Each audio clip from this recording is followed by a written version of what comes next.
on the edge of the Mistmarsh, we return to our story.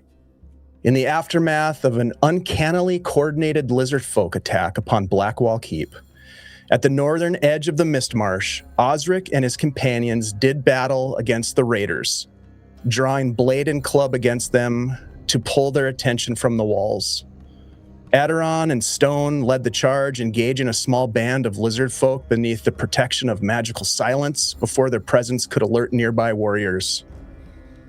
The gambit failed. The party was swarmed and took many wounds. Briley felled many of her reptilian targets before being surrounded by reinforcements emerging from hidden positions among the rocky outcrops surrounding the keep. And when the situation grew grim, when our heroes found themselves at the razor's edge of defeat, a hopeless, though inventive action by Ozeric sent a burning wagon careening into the lizard folk as they closed upon his companions. It was honestly one of my proudest moments for Ozeric. Amidst the blaze, the lizard folk were routed. They retreated into the Mistmarsh, leaving Ozeric and his companions scattered across the battlefield while the surviving members of the Blackwall Keep contingent rushed out to pull them to safety. Safe for the moment. For behind the keep's battered walls, the party learned that the mage Marzena herself had been taken, pulled into the Mistmarsh along with 3 others, where a terrible fate awaited them at the lair of the lizard folk tribe. They learned too that one sole surviving member of the lost scouting party had returned to Blackwall Keep. Tristan Malort, battered, feverish, and dying, had escaped the fate of his companions as they were ritualistically consumed by the lizard folk tribe. Malort blamed himself for leading the reptilians back to the keep, thereby precipitating the attack. He confided in Aderon, an old friend, his belief that the lizard folk had allowed him to escape, for some reason unknown to him. He implored Aderon to go after Marzena and the others to save them before a similar fate befell them. But upon learning of Aderon's expectant wife, his daughter, his growing family back in Diamond Lake, he changed his mind. Instead, he bid the 2 warriors share a toast to Aderon's family, quaffing a gritty red wine from pewter goblets before passing into delirium. Tristan was not long for this world, no doubt there. Now the party finds a night's sleep, and come morning, a decision must be made. Should the party embark on their new quest to rescue the wizard Marzena, or turn back to alert the garrison and send reinforcements? This decision has yet to be made. But before we enter that chapter of this saga, we discover that not all of our weary heroes found restful slumber. Aderon, the path is familiar beneath your boots. The scent of turned earth and chimney smoke, the glimmer of the lake through the tree line, silver and still in the late afternoon light. A familiar farmhouse ahead, modest and sure, a thread of smoke rising from the kitchen chimney. The joyful laughter of your daughter from within. Erin, your wife, is at the door before you reach it. She's round with child, her face bright. She crosses the yard to meet you with arms outstretched. When she holds you, you feel the weight of the road fall away. You feel her warm breath on your cheek as she whispers, barely audible, "It follows you." She pulls away, and the light changes. The color of a bruise, green at the edges and deepening darkly. The lake shimmers no more, it writhes. What you took for wind on the water surface is something else, something beneath, pressing upward in long, pale ribbons. Worms, thousands of them, pushing up through the soil of your yard, threading through the grass at your feet, slithering atop Erin's shoes and pulling themselves up your legs. From the far shore, figures emerge, hundreds of them lurching with a horrible determination towards the farmhouse. Where eyes should be, only a bright green glow. A shadow moves across all of it, vast and cold from above. You look up.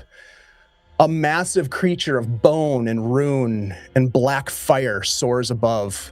It circles once, flapping its massive wings, unhurried, as a vulture circles its carrion prey. But this is no carrion bird. This is a worm, a harbinger of death. Erin no longer stands beside you. She's at the door of the farmhouse. And between you and her stands something that was not there a moment ago. Tall, menacing, wrong. Its edges difficult to look at it directly. It shambles towards her. Your hands instinctively find your sword. The grip is solid. What do you do? Aaron, run! And I draw the blade, rushing towards the beast. As you rush forward, go ahead and give me a dexterity roll. This is going to be just a normal roll for you. So 15 is going to be your target on this one. That's a 13. Oh, wait, no, I add my level to it, though, right? You add your level. Yep, definitely add your level. 16 then. 16. All right. You race forward, and before it can react to your approach, it turns towards you, and its ghoulish face is dripping off of the skull, sloughing away, but you can see this green glow in its eyes. What do? You have the initiative. Yeah, I think I just plunged my blade. It's towering over me, yes? Yeah. It's large. It's large. Yeah, I think I just thrust my blade up towards the skull, continuing to get out of here, Aaron, run! And I strike with my blade. Go ahead and make an attack roll, please. Oof. That's not going to do it. I think that's a 6. I think in the fear of the moment and as is my style as I charge at anything, I thrust but miss this kind of sloughing skull face. As you miss, it swings its arm and bashes your sword out of the way. With its other hand, it reaches for your chest, and its hands plunge inside of your chest. And you wake from this nightmare, laying on your back, staring at the ceiling inside the keep. You instinctively reach for your chest. It burns. Pulling away your tunic and looking down, you see a wound that you do not remember from the day's battle before. Festering, sickly looking, infected. Thinking of the dream, you turn. Give me a constitution check, please. This is going to be an 18 target. Definitely not. 9. You turn off of the bed, leaning over the side, and you vomit on the floor, the wooden floorboards of this room that you've slept in. You can see chunks of the meal that you'd had the night previous, the stew that was fed to you. There's also blood. You pull yourself together as best you can. What thought is going through your head right now, Aderon?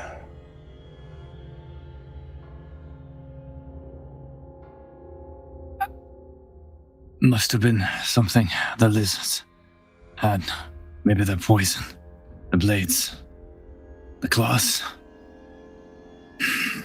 Then I think of Tristan there on his bed, all diseased and shrink. But I fight back. I kind of push that image out of my head. I think in that moment, I'm very troubled, less for myself, but because of that dream, I'm very troubled.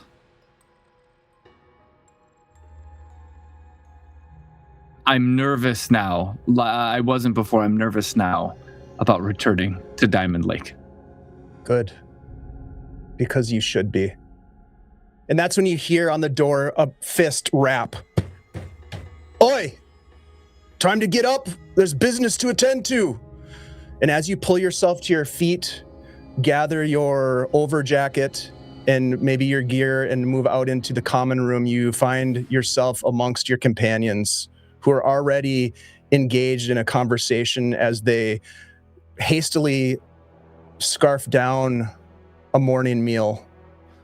The conversation having already turned towards what to do next.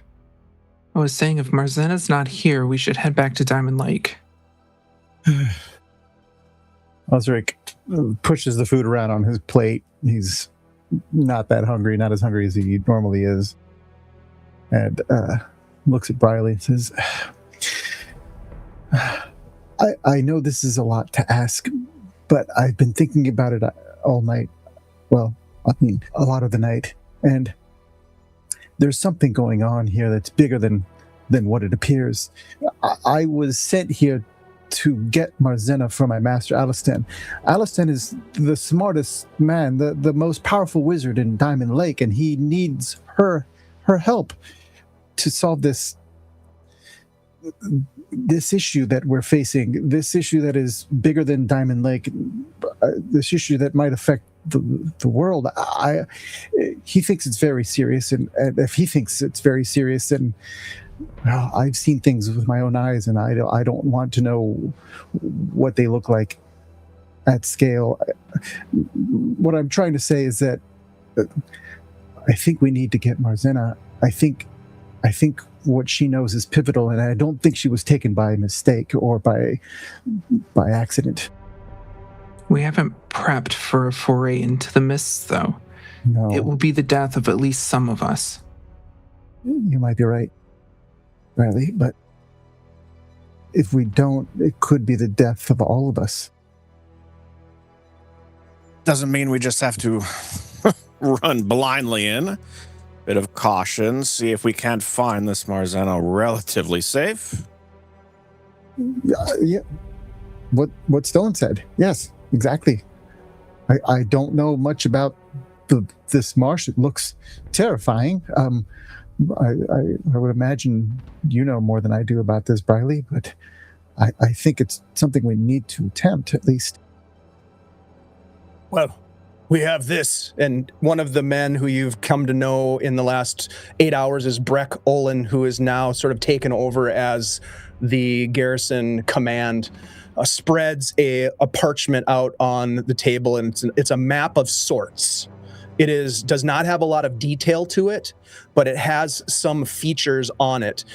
We've been doing the best that we can to map as much of the Mistmarsh as possible in our scouting, looking for the stronghold, the lairs of these creatures, but we have been told that there is an alliance of some sort amongst the tribes, a large contingent of warriors and others that have taken up residence in some large stronghold. We've been trying to find it. No doubt the lizard folk will have left some sort of a trail, but it can easily disappear in these lands. He steps back from the map as you take a look at it. Riley gives Ozeric a long look, reading into, I think, the determination that she sees there, and then leans forward. It's always the wizard. It's always the wizard. I'm not going to let you go in there on your own. I appreciate that. I'm supposed to bring you back to Diamond Lake safe. And I'm supposed to bring back Marzena. As this conversation is taking place, Nico, we focus on you off to the side, listening to these warriors discuss what they might do next for this Marzena, someone that they don't know, but someone that you do know. You are hastily packing your things in a rucksack because you know what needs to be done. In your mind, what is going on while you're listening to this debate taking place? I'm listening to their debate and their concerns and their worry and their fretting, and realizing more and more to my own disappointment that they underestimate the threat that faces them already, and that they waste time, and that they don't understand with the investment that they're about to let go, should they not pursue Marzena, is going to be their downfall and the downfall of us all.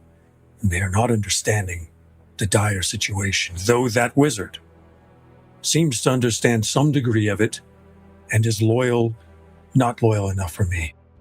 You hear the ranger say, "It's always the wizard." And that rouses something in you as you speak to the group. I drop my pack on the ground. I've got my cooking pan on the outside. It rattles on the ground. It is the wizard. And I don't mean that one. And I point at Ozeric. I mean Marzena. You wish to go find reinforcements. You wish to waste the time to find reinforcements. You don't realize that Marzena is the one that we need here. Or everyone will die. You can go get the militia. You can leave. When you come back, there will be no one here to help defend. We have to resolve the issue of losing the wizard, Marzena. Bring the mage back here.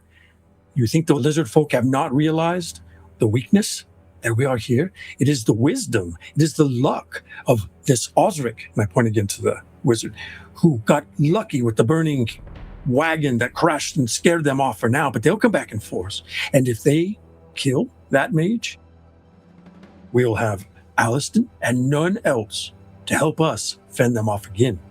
We go now. I go now. And if you don't wish to join me, stay here and wait to die. You may die in the marsh, going forth and trying to save what we have left. But if you stay here, I guarantee you will die. Nico is passionate, but he is not wrong. We are at a distinct disadvantage here with men wounded, ill, and dead. Our commander, Gom, slain himself. We cannot risk any others to be sent with you, but I dare not try to stop Nico from joining you. I pick up my pack again and throw it over my shoulder. I'll give you 10 minutes. I'm waiting outside. If I don't see you then, I'll go alone. And Nico storms out of the keep as the four of you stand there with a decision.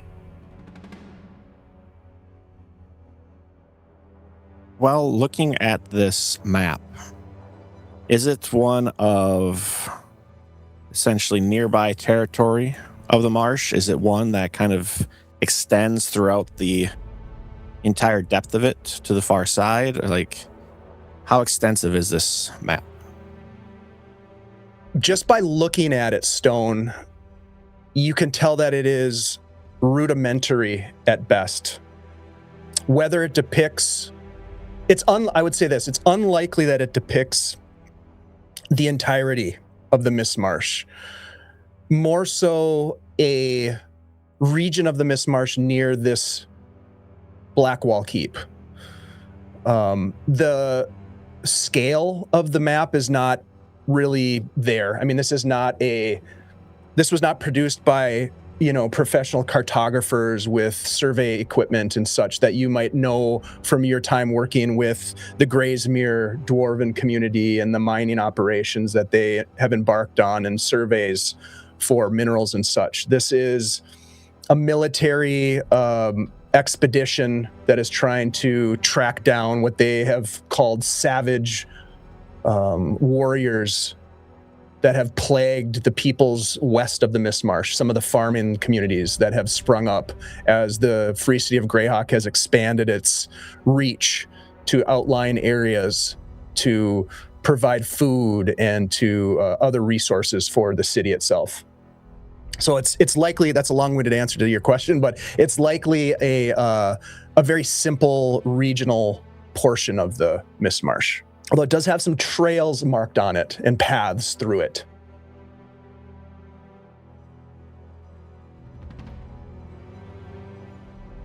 I mean, at the very least, again, there is one there to pave the way ahead.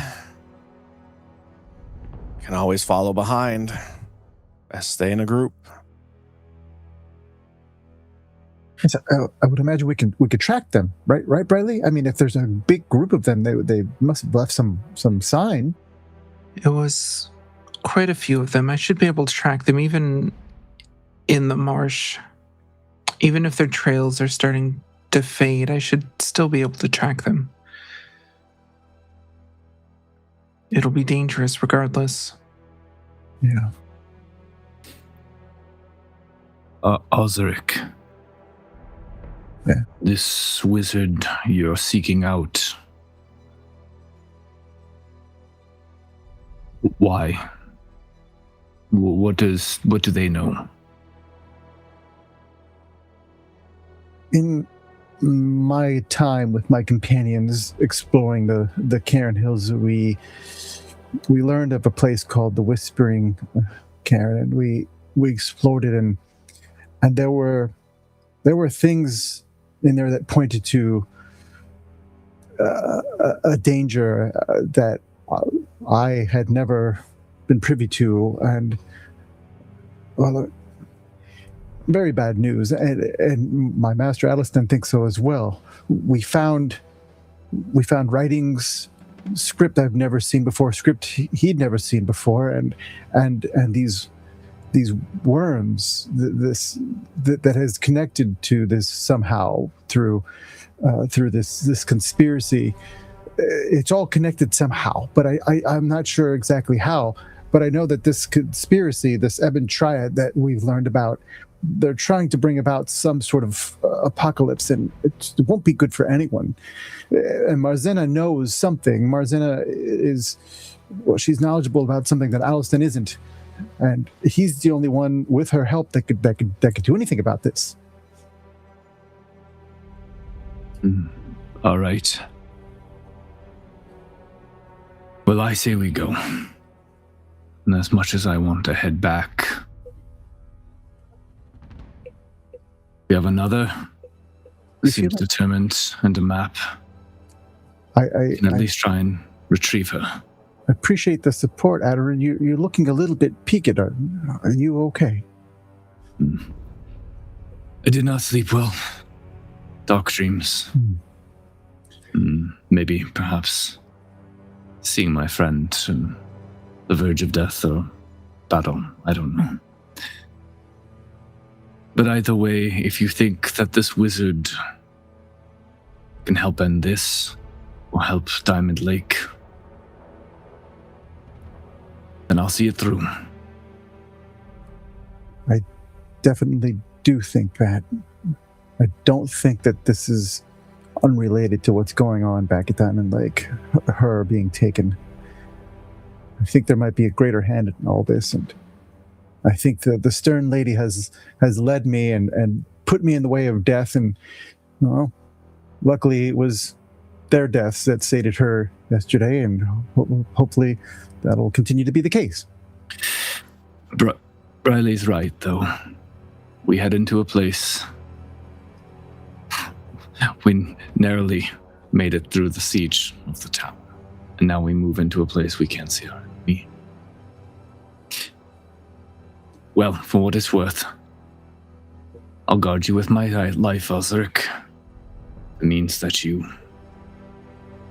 I don't know, if this is as important as it is, you have my shield. Thank you, Adarin. I think it's important that we get Marzena back to Diamond Lake. That's the real key, I think. I know a little bit about what's going on, but she has information that could be pivotal. Did I happen to find her spellbook overnight? Yeah, we can do that. Let's talk about that. Yep. So let's wrap this up first, and then we'll dive into that. Sure. Yep. Excuse me, I'm gonna go get some air. And I stand up and also head outside.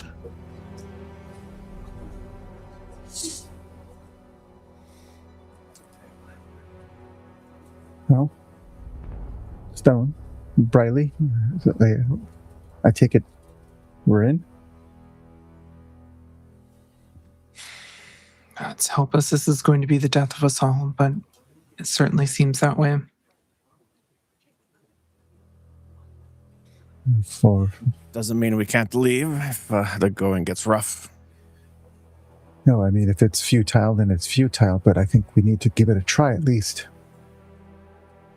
Breck pipes in. I can fix you some supplies quick before you leave, just to give you something. We don't have much by way of food or such, but we've got some bandages we can spare and some hardtack, at least to fill your stomachs, should you find yourselves in need. Do you have any gather. oil? I think I can scrounge up some oil for you. Came in quite handy yesterday. He did indeed.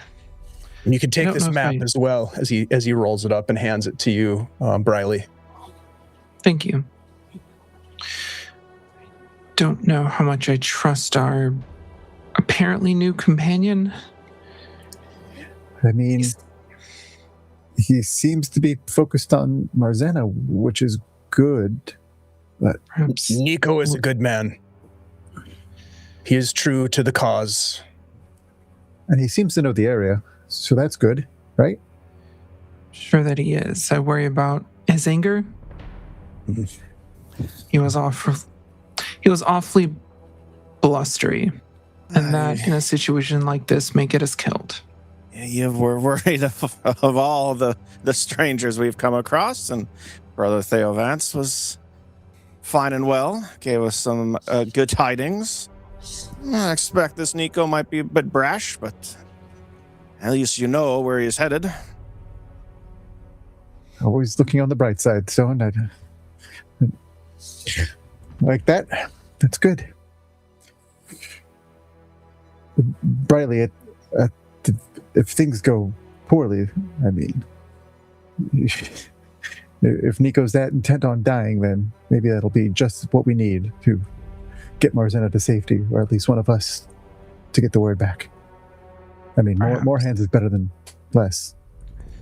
If things go that poorly, I will be pulling you out of the marsh, even if I must do it by your collar. Understood. All right, so as the three of you gather your things to meet Aderon and Nico outside, Breck prepares a bundle for each of you that includes 3 days of hardtack rations, a bandage bundle. We'll say 3 bandage bundles total that you can disperse amongst yourselves, and a flask of oil that he gives to you, Ozeric. Is there anything, we'll come to you in a second, Ozeric, but is there anything else that anybody would want to do before departing from the Blackwall Keep? Let's go ahead and I'll just go around the table and ask you if there is. Great. If not, no worries. Let's start with Nico. Is there anything else that you would have done to kind of get prepped besides what we've already kind of gone through? I'm outside and I found what I know of a trail, of a tracking trail of like a lizard prints and the exegesis point. Mm-hmm. And I'm standing there waiting and looking and waiting and looking and trying to mark as best I can time without a timepiece. See if anyone's going to come with me. And I think that's probably when I see Aderon come out.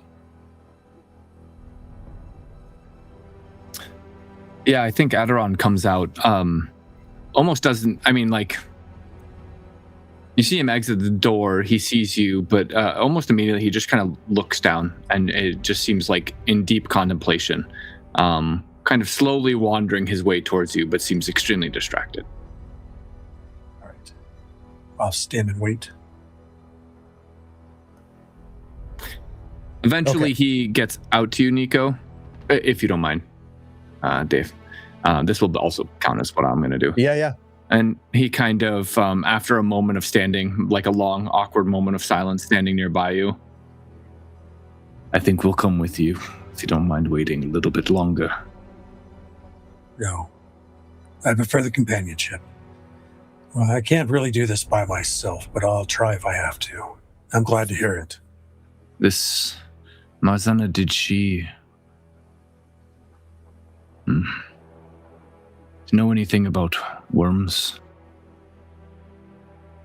Honestly, I couldn't tell you. I only know her more by reputation and what she's done to benefit everyone here, but I wouldn't surprise me. Magic and all that, components. Right. And, I don't understand any of it, to be honest, with the magic. It's all foreign. I'm Nico, cat. by the way. Ah, yes, Arteron of Eobin. I'm a militiaman from Diamond Lake. I was sent to discover what was going on here and return to let the garrison know.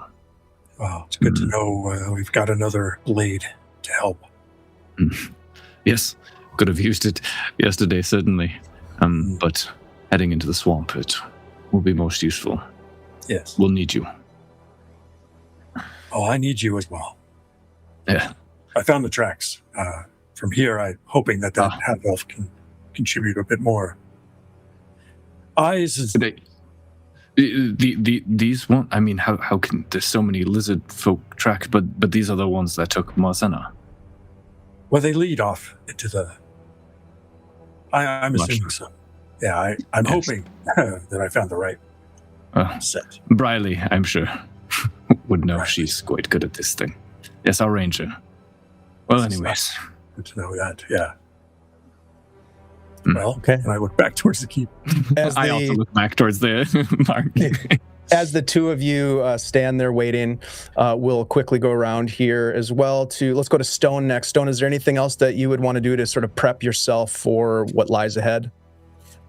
Probably not a quick check with a few of the injured, but they seem to have been well tended from the night previous, and as leaving would pause kind of at the door and head to the stone of the side wall and kind of give it a bit of a pat with eyes closed before heading out and giving a bit of a wave and call back we'll return soon, and then kind of trundle away, and as he kind of breaks sight of the door would kind of start to slow down and drop face a little more stern, looking at the two waiting for us.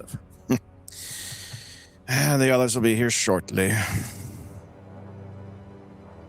It's ominous when you gaze upon these two men standing at the edge of this vast swamp, behind them a wall of mist, and the thought of entering into it, the warnings that your companions at Graysmere Covenant had said to you about not getting yourself embroiled in local concerns rings in your mind, and you push it away with some other sense of duty arising.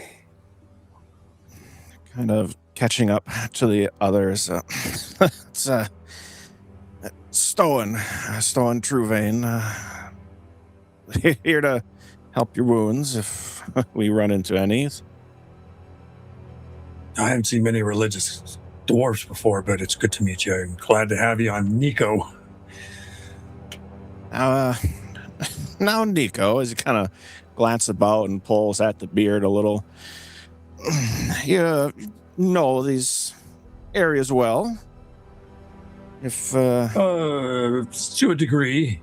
Done my training out here. I've done patrols. I haven't been deep into the marshes, but I'm ready to learn more.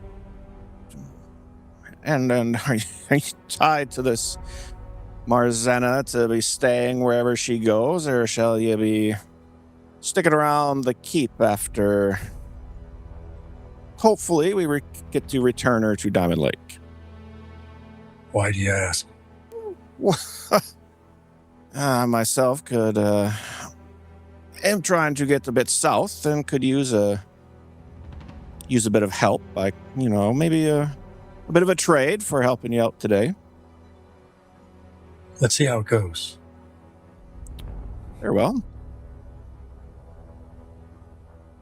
All right, well, this conversation is happening outside.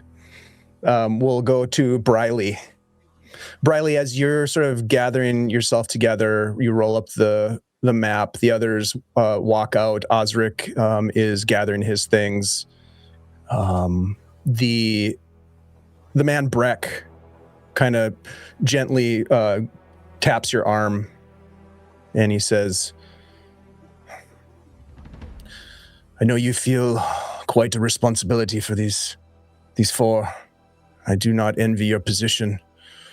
But take note, there was something strange about the way that Commander Garm, walked straight into his death. Some of the men said he was enchanted, entranced. I dare not say it aloud, for sake of not worrying the men of such strange sorcery afoot, but it seemed like it could be true. Watch your companions closely. Were there any smells or sounds? Anybody who looked like they were casting spells before that happened? I was told they had a shaman,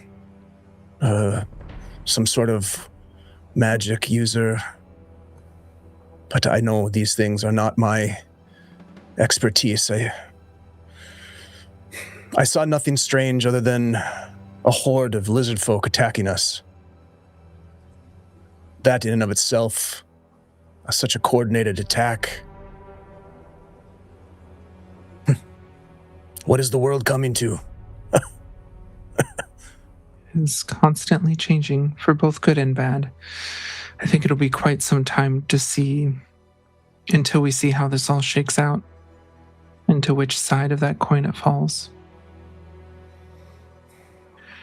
Would you happen to have a runner or messenger bird that you could spare? The pigeons have either been sent or died, but we will send a rider out for Diamond Lake. We will need reinforcements. This place is teetering on abandonment at this point. But we will do what we can here. Don't worry about us. When you return, things will be much improved. You will be victorious in your endeavor to find the good mage. And those boys are men that were taken. Bradley will hold up a letter in her hand between the two of them.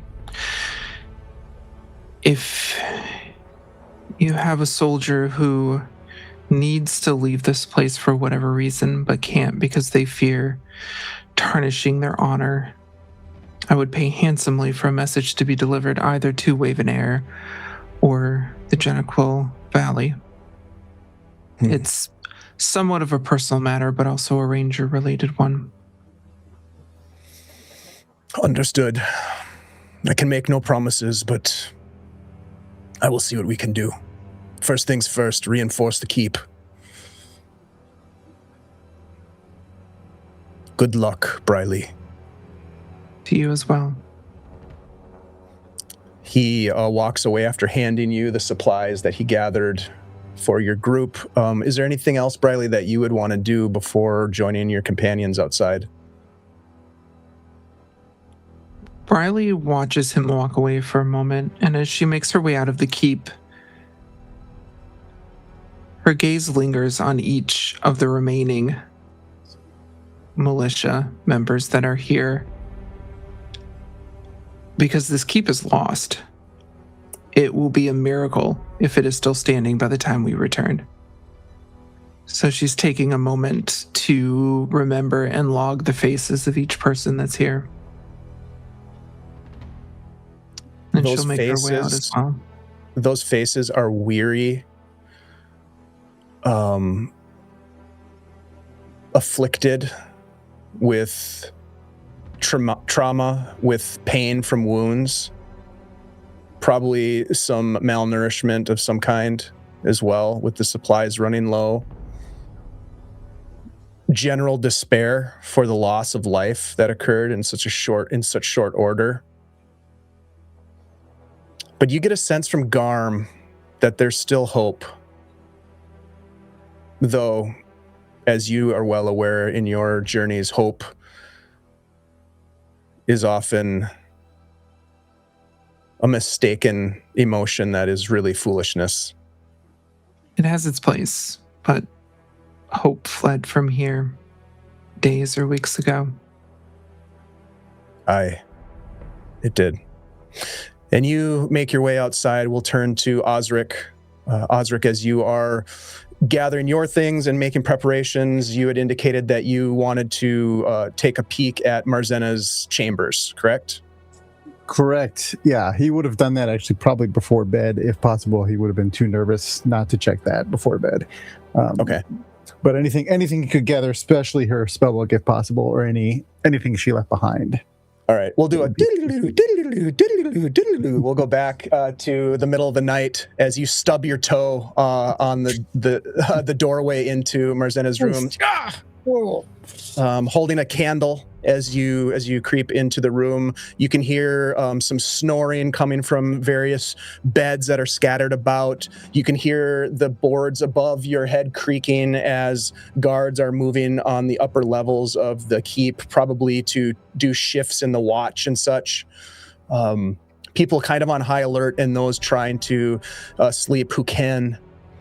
You look around the room as the light is cast from your candle as best as it can. It looks Spartan, as you would expect in a place like this. There's a bed, there's a storage chest, table, chairs. As you walk over instinctively to the table, you can see that there's a sheaf of papers. There's a messy ink wells, one of them tipped over with ink sort of drying and spilt and drying. A couple of quills toppled over. You can see also that nailed to one wall as you look up above the desk on the wall. Nailed to the wall with these iron nails is a tapestry that depicts, best you can tell, some large city. It's painted on the fabric itself. It looks like it was hand painted. The room is messy. The bed is unmade. Clothing and other belongings are strewn about the room itself. What a slob. Ozeric sort of mumbles to himself and starts looking about, maybe under the mattress, if there's a nightstand or anything like that. Anything with drawers he's going through. Any boards on the floor that might be where she was keeping something valuable, that sort of thing. Okay. Yeah, you as you rifle through some of the papers that are on the desk, first of all, you can see that there are some strange drawings of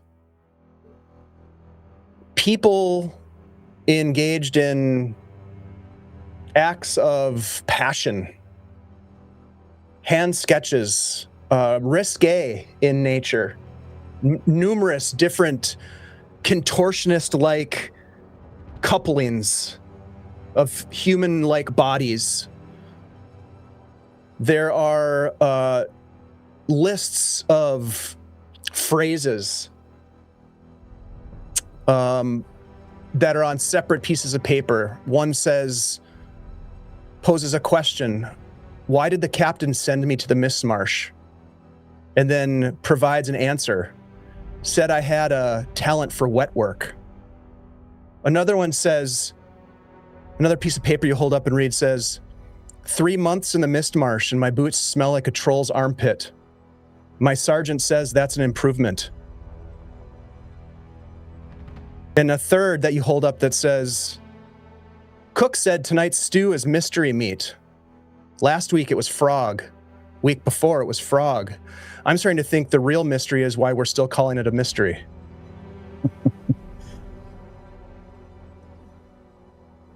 Ozeric is a little bit taken aback. This is very unwizardly, in his estimation, and he's like, oh, she's an artist too. Okay. He rolls up everything that he'll read it and then he'll take it because it might contain a clue. At the very least, it'll give some insight to Allustan, maybe. As you gather the documents, you reveal that there is a small journal-like notebook with a leather cover that was underneath the papers that you've collected. Opening it and looking at it, you can see that this is, without a doubt, some sort of spell book. Now, the spells or the script that is inside of it is not discernible to you, but this gives off an essence and an aura of great significance. Would it be legible if I cast Read Magic on it?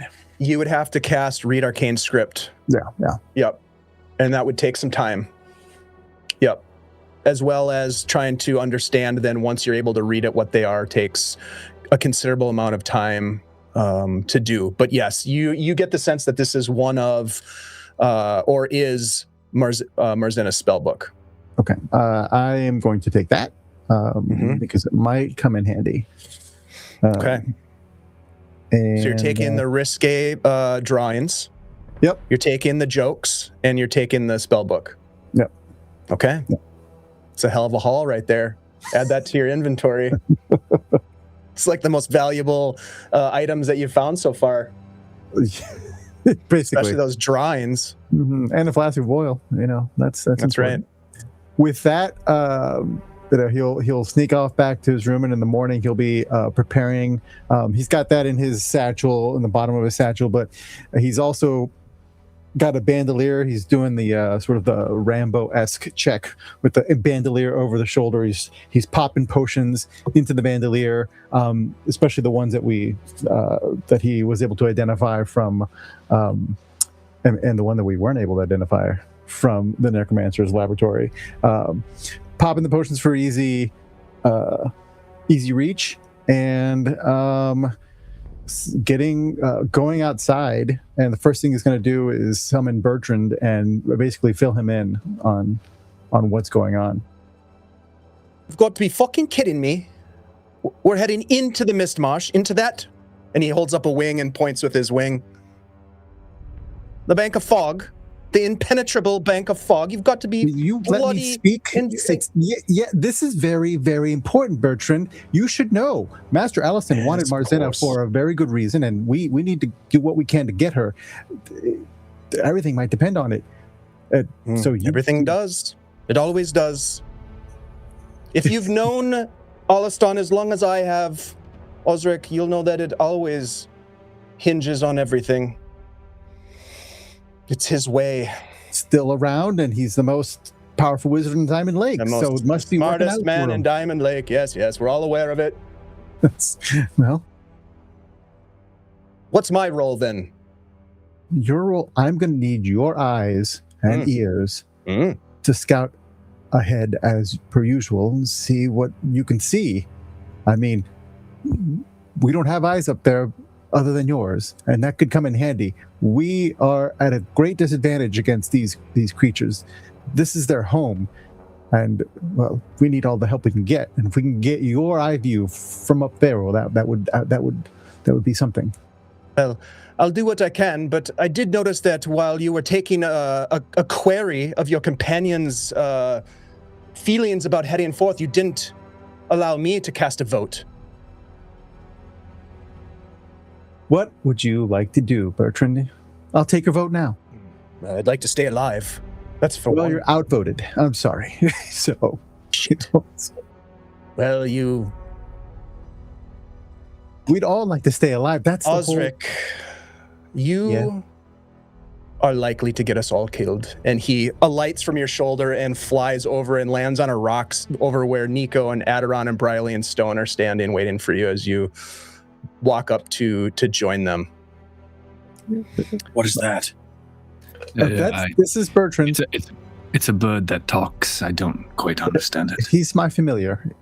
He'll be That's right. aiding us. He'll be aiding us. Pleasure to meet you, chap. What's your name? Nico, is it? Well, speak up. Yes, my name is Nico. All right. No need to get upset about it. It's a good name. I'm not upset about my name. There we go then. Don't encourage him. I think we're all here. He tends to yammer on a bit. Good to meet you as well. Indeed. It's always nice to meet the folks that you intend to die with. Well then, shall we? Let's, before we lose any more daylight. So I point to the tracks and I look at Briley. I also look at Briley. Bertrand looks at Briley. Everybody looks at Brian. I stop looking at Briley and I look back at the ground where I'm pointing. Certainly a start. I heard you're a ranger. I am, yes. That's as far as I can take us as far as tracks go. Well, it is certainly a good start, but I can take it from here. We do this cautiously and quietly. I look at the bird. I look at Bertrand also and go, inside voices. Do you want torches, Briley? I put away my shield and take out an unlit torch. Not for now. As long as we can see with the daylight, we should rely on that. A torch will light us up. Will All be a right. giant Say that- globule of light in the mist. I don't disagree. Whatever you need. I pull back out the shield. I'll be by your side. But if we need to make a distraction, Briley, you can give me the torch and I'll magic it somewhere so they can, chase that. That's just an option. That means you belong in the middle. I feel like we should all know our capabilities in this situation. I know you belong in the middle. Okay? I look to the dwarf. I look at You want Briley. Do you want the tail or do you want to follow the wizard? Makes no matter to me. All right. Well, actually, maybe the middle. I'll follow the wizard. Don't need to be the tail. Fine. Just a little legs. I'll watch the back. Amazing. As we walk into the mist, I sort of hear the fading words of Ozeric going, Blackwall Keep is mighty small. I always pictured it bigger. All right, so let's do this. As you guys embark on this next leg of the journey, I would like to quickly thank Scottish Jeff for the amazing donation. We have a potion of healing added to the group. Who wants to take that? Right now we have 2, and Aderon has 1 of them. I mean, Nico I or could. Briley, I think. Take it, Briley. Yeah, I could take the last one. Okay. This one, because the last one we actually used that I was holding. Ozeric will tell you at this point that he has 2 in his bandolier, but they're much lesser degree since he has much less hit points than anybody else. At some point, Okay. I tap your chest bandolier lightly with my spear haft, and I say, "Those are going to break." No, they're reinforced glass, and also some of them are metal. See, they're lead lined. We also got 2 specials from Jeff for the party, and then we also got 1 from Sly Sparrow. So thanks, Adrian, so we have, I'm keeping track of party level stuff. So we've got 1 hero point and 3 specials. And Sweet. as a reminder, specials can be used after the roll is done if you need to add a +2. They can be stacked, by the way, if you really need some bonuses. The hero points are +1, and they need to be declared before you roll the die. That's the difference between those. So thank you, everyone who is helping us with this this Age of Worms ACLU fundraising campaign. That's what I meant to say. Sure. But yes, thank you very much, everybody, for that. There's some information in the chat if you want to also get involved. Thank you, Jeff and Adrian. All right. So I guess right now, Briley, this would be a great opportunity for you to make a tracking check. And so let's see, this is a wisdom-based check, which is a prime for you. We're going to say that this initial leg is a fairly easy check because this is essentially where a lot of the lizard folk sort of like left the terra firma and entered into the reeds and grasses and marshy wetness. So there's quite a bit of traffic here, but you're going to follow that for a little bit. We'll go a 12 is going to be the target for this. Okay, and we established these are humanoids. These are humanoids, absolutely. Okay, so I do get a bonus on top of my other bonuses. Okay. Yeah, and it's in my on my character sheet under tracking. I have a note to the ability. If you click on it, and it gives you the whole long laundry list of things I can tell with the successful tracking. Got it. All right, let me take a peek at that while you're... Okay. That is a dirty 20.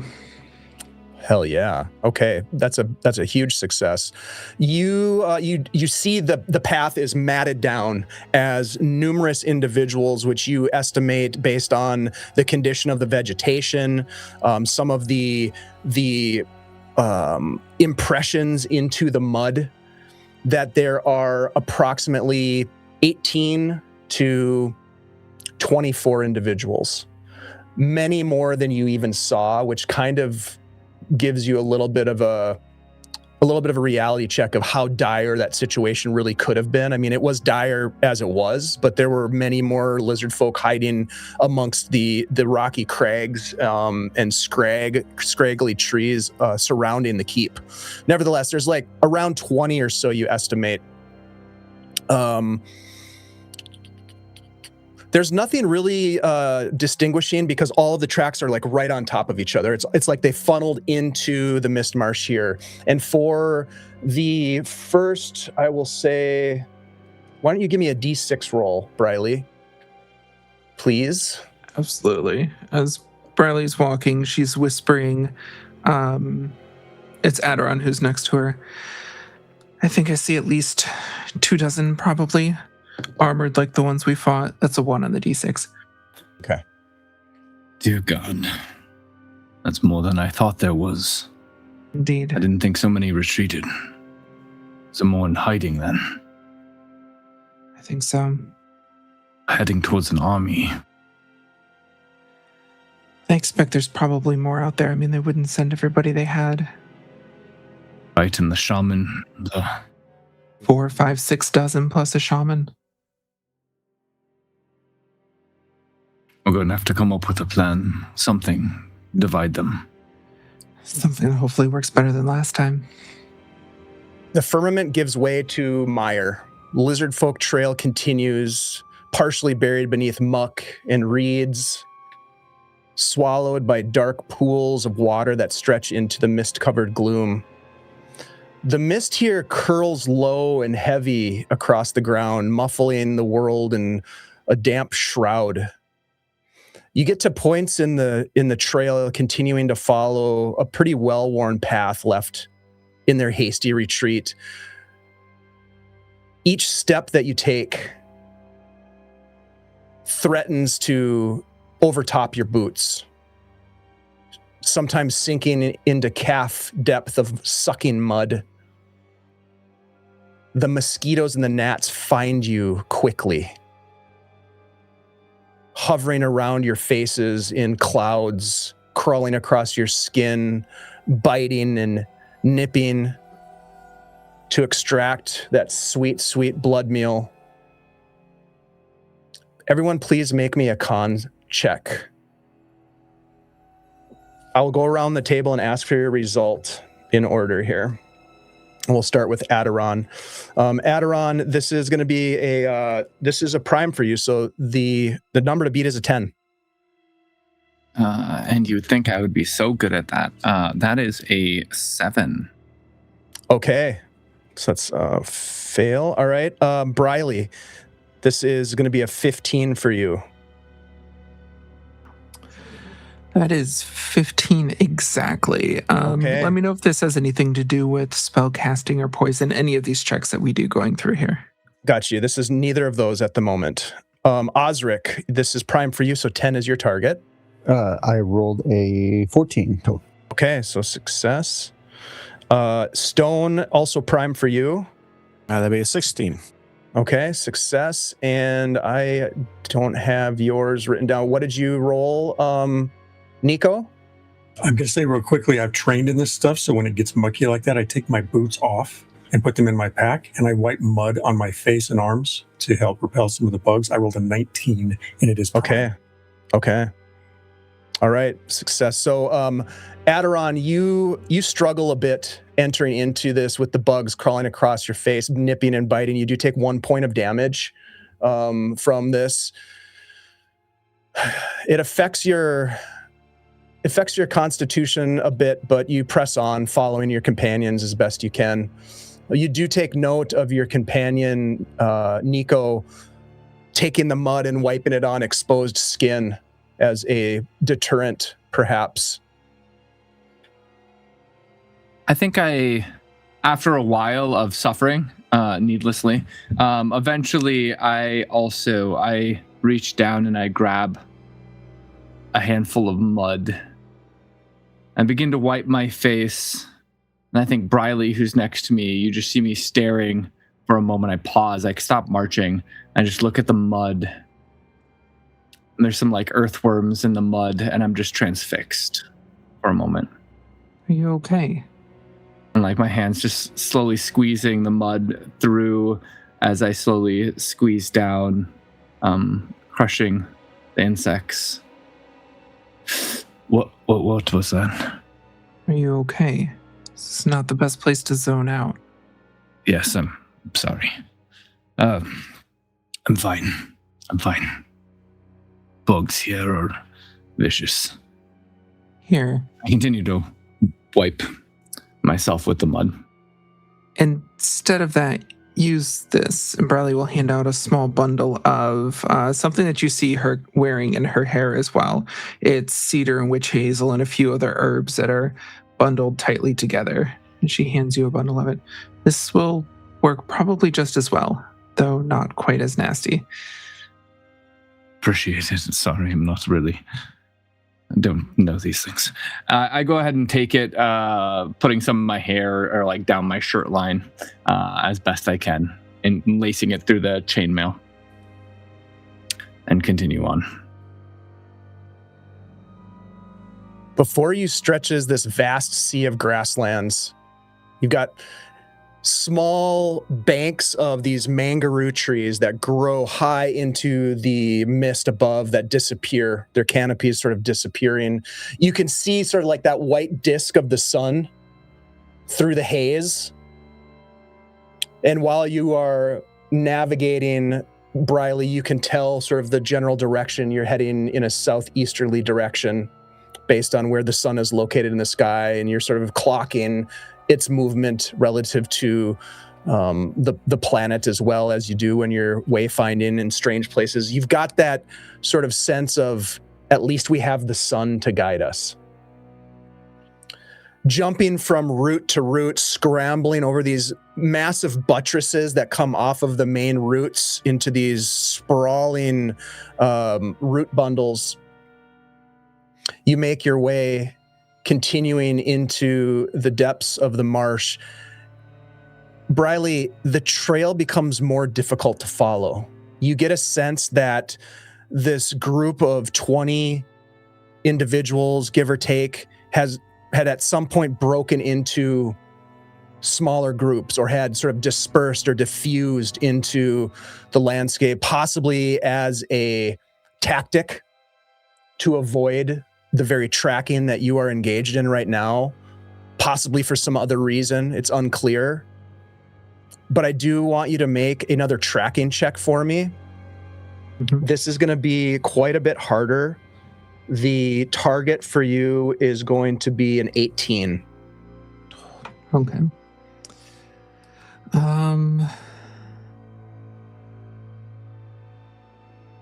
Yeah. What? I mean, she's listening as well, as she normally does when tracking, trying to find sounds of these groups of lizard folk moving, or the lack of sounds of wildlife in areas where they may have overhunted. If they have an army here, then they have probably overhunted the wildlife. So she's looking for those signs as well. That is a 17 plus 7 is 24. Okay. Dang. All right. You get a sense that there's a decision that you have to make. You can still faintly see the trails, but they are dispersing. You have to choose a direction of some kind. That thought is going through your head. How do I make this decision? Which way do I go? What's the right move? As you're pondering this, sort of down, maybe crouched, looking, the rest of your companions taking a break, maybe drinking some water out of their water skins, chewing on some tack. You've been now, go ahead and give me another D6 roll, Briley, please. You had one initial hour of travel up until this point. That is a 3.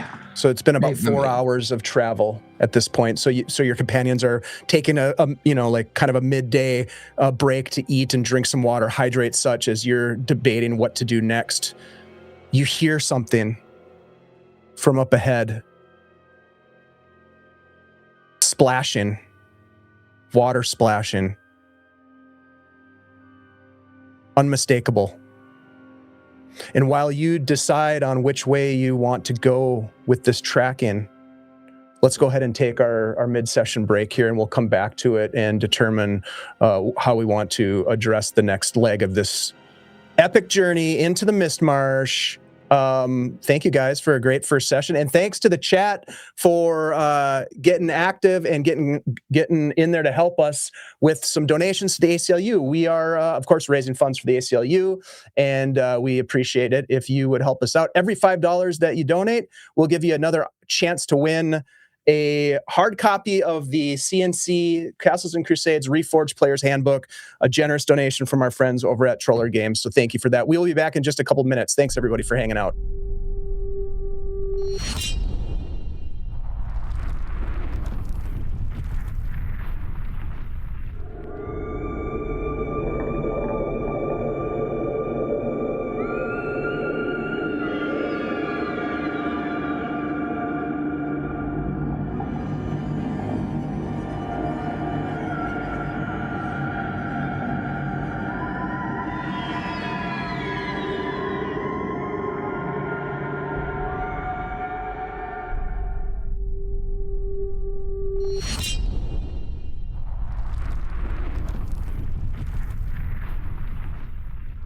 My friends, you have spent 4 hours traversing this wet, muddy landscape. A heavy bank of clouds conceals everything. The sun, just a white disk glowing behind the haze. A vast sea of grass and swampland in all directions. The occasional sound of a bird, the occasional sound of a creature in the waters disappearing with that sort of gloop. Frogs jumping from your feet, perhaps, as you make your way through this landscape. But now, as your ranger is crouched before you, the 4 of you biting on hardtack, drinking water, if you're paying attention, you see Briley's head sort of jerk upwards as Briley, in the distance, you hear unmistakable splashing, not of an animal diving or landing in the water, but of something making a ruckus of some kind. Does it sound like purposeful, or like something fell in and is like trying to get out quickly, or? It almost sounds like, I mean, come on, you've got elven lineage. Your ears are so good, and you've been known to be able to read a signpost at 2 miles. It sounds like something is in distress. Interesting. Okay. Yeah, Briley's head shoots up and listens, kind of cocked to the side a little bit, and then looks back at everyone else. Something is struggling up ahead, splashing in the water. I think a second before Briley said that, Ozeric saw her head cock and turned to his nearest companion and was like, she can see a sign from 2 miles away. What? And then pays attention to what she says. Well, let's find out. It's probably a deer. There may be a predator dragged it into the water. Okay, but we should be really quiet, right? We don't want to draw attention to ourselves. It's probably an animal. We should still check it out. The trail splits here. It's on purpose, I think, to try and lose any pursuers. They don't want us to know where their base is. Do you see human tracks? Have I seen human tracks? Not yet. And with the rolls that you've made, if you were looking in the right spot, you would have seen them. Maybe they carried her. Mm-hmm. Yeah, none. They're certainly big enough to carry her. Yeah. I draw my sword and shield. How do you want to do this, Ranger? I can scout a little ahead, see whether or not it's something we should be concerned about. I can send Bertrand. Maybe he can see. Oh, for fuck's sake. You said you do. You got to do your job. Yes, of course. Would you like me to scout ahead into the dense fog of certain death? Well, stay above, lizard folk level. I hadn't thought of that. Bertrand a raven, by chance. Indeed. Yeah, he is. And Bertrand's interesting. He's a raven, but he's got a crimson gem embedded in his forehead. Because magic.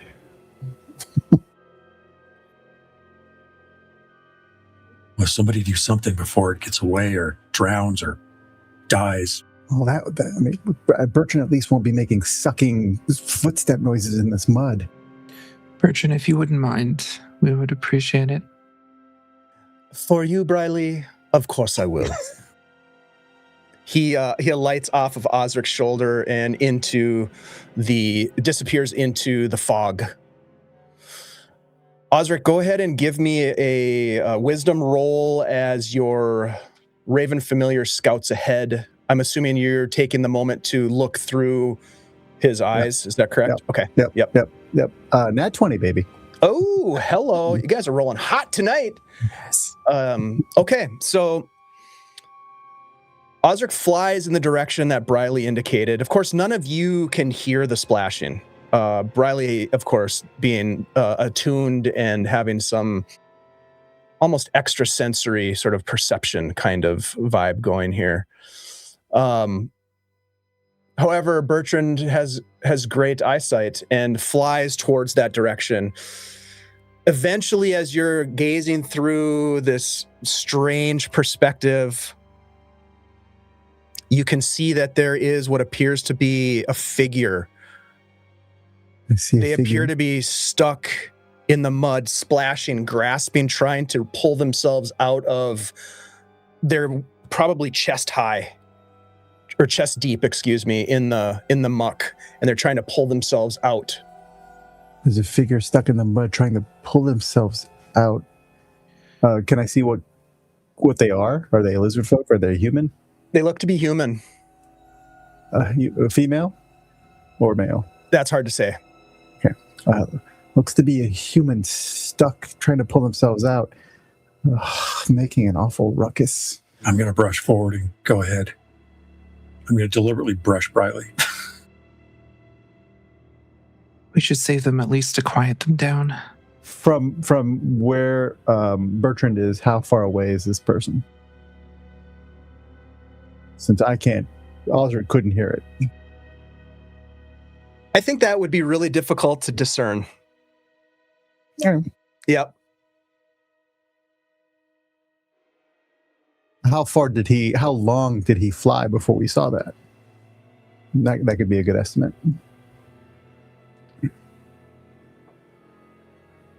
You finally caught a glimpse of this individual about 12 minutes after he left. Okay. But it also wasn't a direct flight to where it was. He was sort of like doing a search pattern of some kind. Sure. Mm-hmm. Well, he's a ways away. 12 minutes as the Raven flies, which we all know is not straight. Well, let's move ahead. So anyone's guess, really. All right. It might be a trap, yes? Could be, but would they be using a human for that? I mean, I guess they could. Why wouldn't they? Especially if they're not in control of their faculties. Well, they're not crying out their voice, right? And Tristan believed himself to be a trap, intentionally let loose to lead the lizard folk back to the keep. Seems this would be off of the course. I stopped rushing past everyone.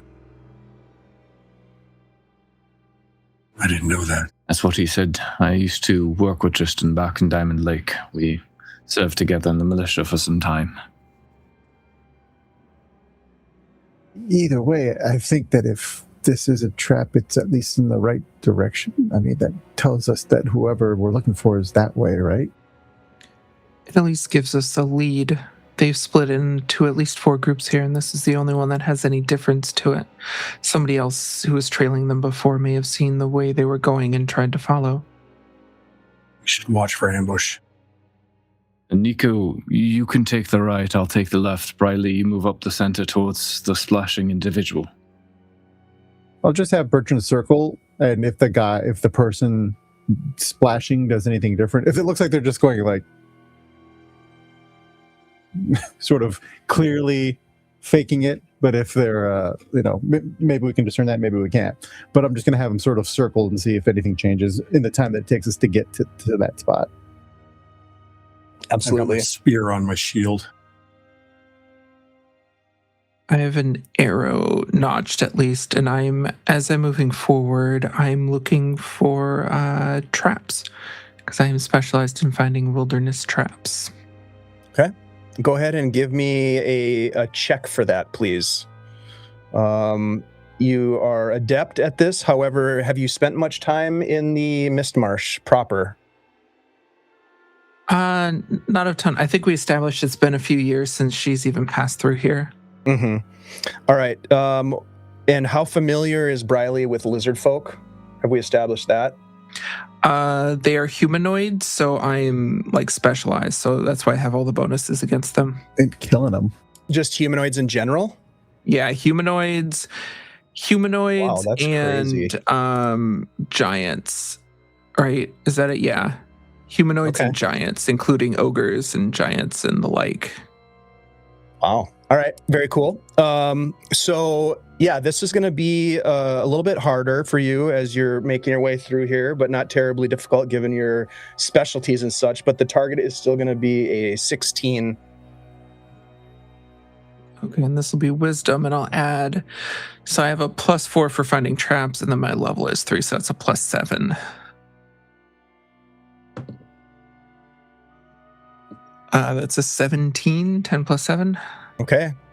You press forward, moving as quietly as you can through cattails and reeds, small grassy hummocks that are spaced amongst pools of water as the aquatic component begins to take over.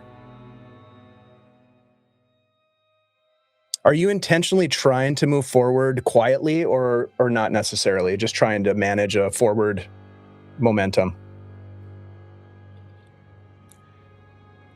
Normally, she would be quiet. However, she was designated as the center prong of this, so she assumes that she is the bait while the other two go around the sides. So I don't think she's being as quiet as she could be. Is anyone else trying to, quote unquote, stealth their way forward? Uh-huh. Okay. All right. So let's go around. If you are, please make a dex check. And I will call out each of you in turn. Ozeric, Aderon, you're going to try to stealth. Is that correct?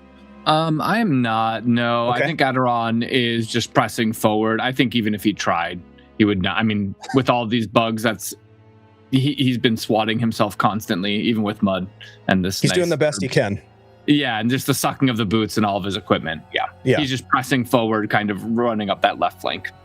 Okay, Ozeric, you're gonna try to sneak forward. I saw your head nodding. Yep. Okay, so this is gonna be a dexterity check for you, and it's going to be a 25 is gonna be the DC.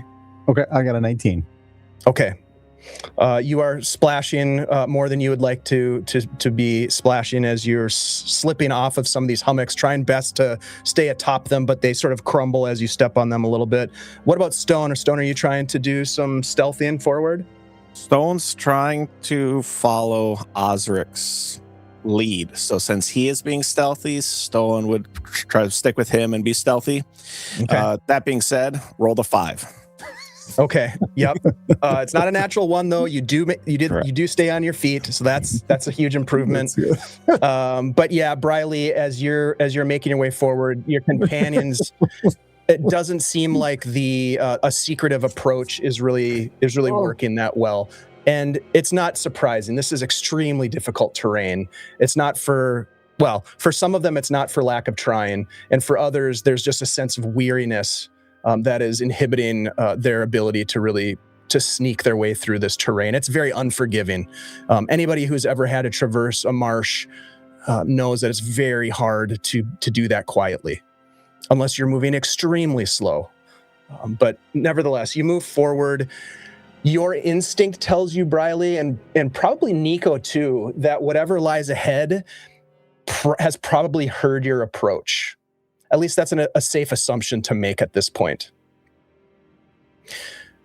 You push forward through the reeds and the cattails, and you start to hear it, all of you now, the splashing. It's erratic. It seems, again, as Briley described it, as if something is struggling. As the intel provided to you by Bertrand. And eventually, as you pull yourselves forward, Briley, you're the first to see it with those amazing elven eyes of yours. There's a man,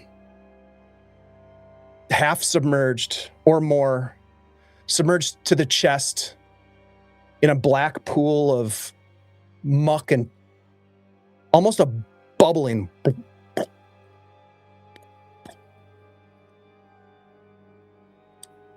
Nico, you see it next, and you know that there are these sort of strange deposits of tar that are found throughout the Mistmarsh.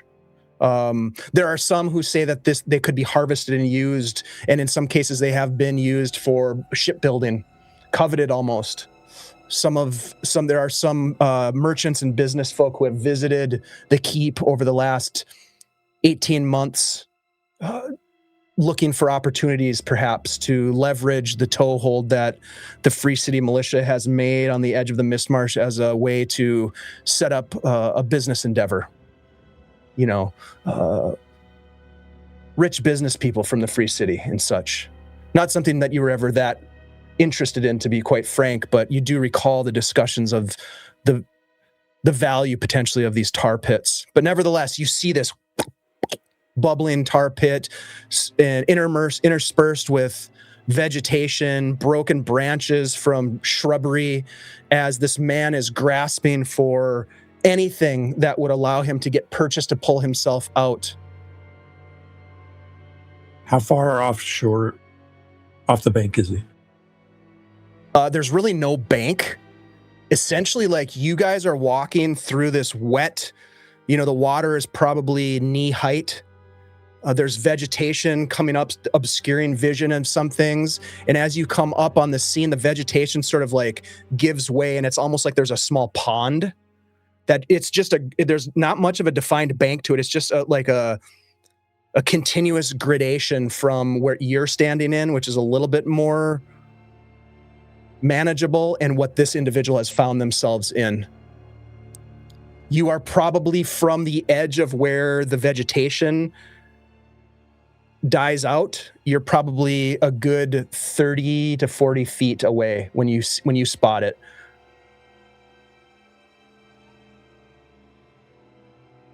Does it cross the forward progression completely? Or is there any sort of perceived vegetation perimeter? Well, why don't we do this? Why don't I bring up a map? I think that would be helpful here. Let's do a map. Oh, you have a map prepared. We have found ourselves looking upon the scene. There is a small pond, as it were, where this individual is splashing about. It's not Callum, though. Don't get your hopes up. There's an individual there, and this is, you can kind of like place yourselves where you'd like to be, but this is generally your flanking. All right, so you see this individual splashing. That's the scene that you see. This area here is sort of this sort of bubbling pit of tar and mud. They're just splashing and reaching for whatever they can, trying to pull themselves through it. I'll take my silk rope out of my pack quickly, and let me see if I've got anything I can attach to it as a weight. While this is happening, what are the rest of you doing? Ozeric, what are you doing? I'm looking around away from this person. Does this guy look like he's military? Does he look like he was a garrison soldier? Ooh, no, he does not. Okay. Then in that case, Ozeric is looking to see what he can see other than the dude. If it is, yeah, and even from where you are, like, it's not. There's still a level of obfuscation from the mist. Yeah. Yeah. You know, like, it's hard to see. So as you look about, it doesn't initially look like one of the guards, one of the militiamen to you. You look around and you see mist everywhere, just sort of rolling in slowly, curling around the vegetation and around your companions. I mean, it's probably even difficult from where you are. Getting a good, clear view of Aderon is difficult as well. No, whenever possible, I'll have Bertrand like perch on the highest branch and try to look through his eyes. There's not much else that Ozeric can do in this situation other than provide intel.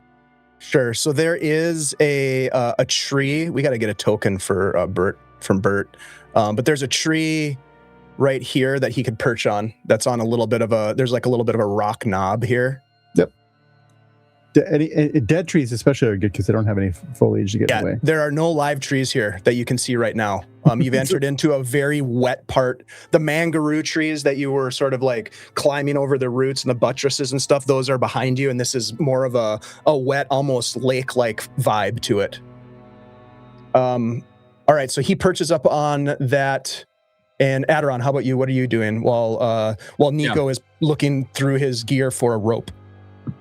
Yeah, I mean, I think most of my companions are mostly veiled kind of silhouettes through the fog to me, but I'm pretty on high alert. I kind of move my way onto sort of this more solid ground, but generally I'm just searching, maybe making like an awareness check just to see if I can see anything out to our left or out in front. So I can kind of hear the guy splashing, but assume that Briley is attending to that. Okay. Yeah, go. You're gonna kind of like do a listening check, basically. Listening or looking through the fog, because I'm out to the left flank, so I can see further than what most of my companions can in the fog. So I'm just looking for any movement, any like silhouettes or anything like that. You don't see any movement, but you might be able to hear something. So why don't we make that check? That is going to be a wisdom check. It's going to be. We're going to call that proficient. Well, you have it's a prime for you, but it's going to still be an 18. And you do not add your. This is one of those situations where you do not add your level because this is a class attribute of someone else's class. Oh, very strange. Yep. Then that's just an 11. Okay. You hear just the cooing of a dove, maybe, but nothing that alerts you to anything dangerous. But you do take a position on a little bit higher ground, so you're kind of on the edge of a little rocky knob there, as I mentioned. As you can see, kind of in the battle map, there's a little bit of topography there that you've climbed up onto. Yep. Let's go next to Stone. While this is all happening, what is Stone doing?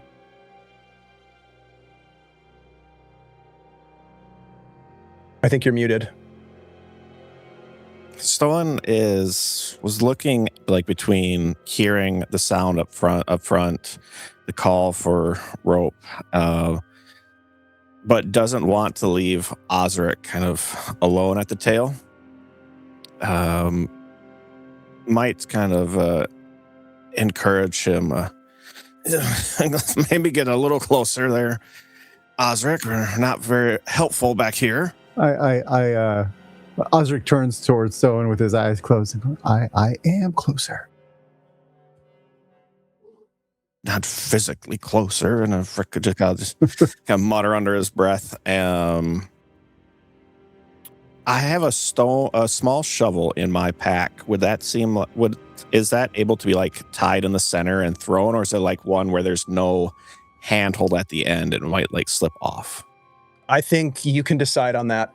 I would, what do you think? Thinking like a small hand, small shovel, essentially a small two-handed shovel, could at least head to the far side of Ozeric and toss out the shovel to Nico and be available to haul him out as well. Pass me the end when we're trying to call him out, and I'll help. Thank you, Dwarf. Okay. All right, so you start to tie off the rope onto the shovel. Great idea, by the way. Let's quickly go to Briley, and then we'll come back to Nico. Yeah, Briley is like half crouched, bow at the ready, trying to listen past the splashing, but I don't know how difficult that is. But in a kind of a stage whisper to this individual, if you keep splashing like that, you're going to pull the attention of every lizard folk in a mile radius. This is the first words that you've spoken to this individual as they are splashing about, trying to pull themselves forward. It looks like they're trying to pull themselves towards where Aderon has kind of disappeared into the mist to the north, away from you. And as you make that comment, their head whips around to look at you, and you can see their gray, soapified skin, the flesh of their face half gone, the gray, putrefied figure as they reach forward, and they just start splashing. Now that they know that you're there. So what do you guys do as this whole scene changes with the individual now turning towards you, and definitely not a friendly? Yeah, there's a look of horror on Briley's face for a second, then the arrow she already had ready fires. All right, go ahead and make a shot. Take a shot at this guy. Remind myself what I add. And then we will, everybody will roll initiative, please. Go ahead. You can go ahead and do that. Now it's a D10, and there's no modifier to it. And then once you roll, add it into your, add it into the initiative tracker, please. So this is going to be a 9 plus 4 is 13. All right, 9 plus 4 is 13. You take the shot, and as it almost hits this thing, it just randomly flails, and and your arrow goes into the mud next to it. What the hell is that thing? Just splashing and trying to pull itself towards you now. It has changed its direction. Victim of necromancy. At the top of the order, we have Nico. Yeah, I am not going to finish tying off the shovel. I am going to pick up my shield and spear. And I'm going to take a defensive stance there at the edge where I'm standing. I'm going to, if I can hold my action to, I don't know if I can still hold an action. Okay. No, there's no held action. All right. That I'm aware of anyhow. Okay, so you're just going to kind of prepare yourself. Yeah. Got it. So this thing is just, it's not moving very well. It doesn't even get 5 feet of movement as it's trying to pull its way towards you. Just like it's ravenous. It wants you so much. It wants you. Aderon, on the side of this rock knob, what are you doing? I think it's Ozeric. It is, yeah, you're right. It is Ozeric. Ozeric, go ahead.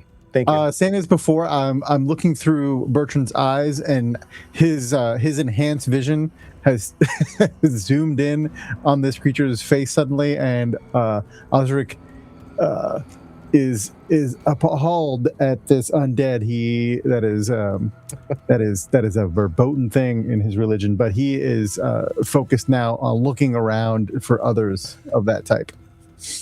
I just have this vision of Ozeric has his eyes closed. He's standing there. He's looking through Bertrand's eyes, and there's this zoom in moment and this jump scare as this thing reveals itself. And and Ozeric, you kind of stumble, your eyes open as you sort of try to shake away from that, and you see this thing unfolding in front of you. So what do you want to do?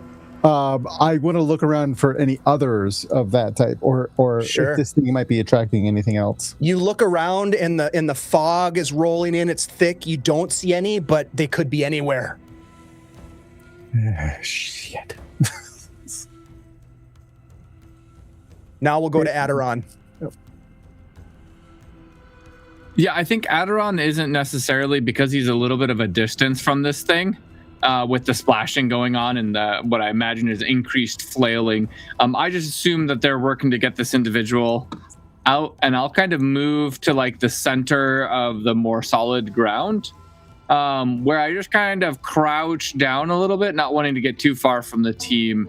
And again, I'm just kind of listening and scanning, kind of keeping a lookout on the left flank.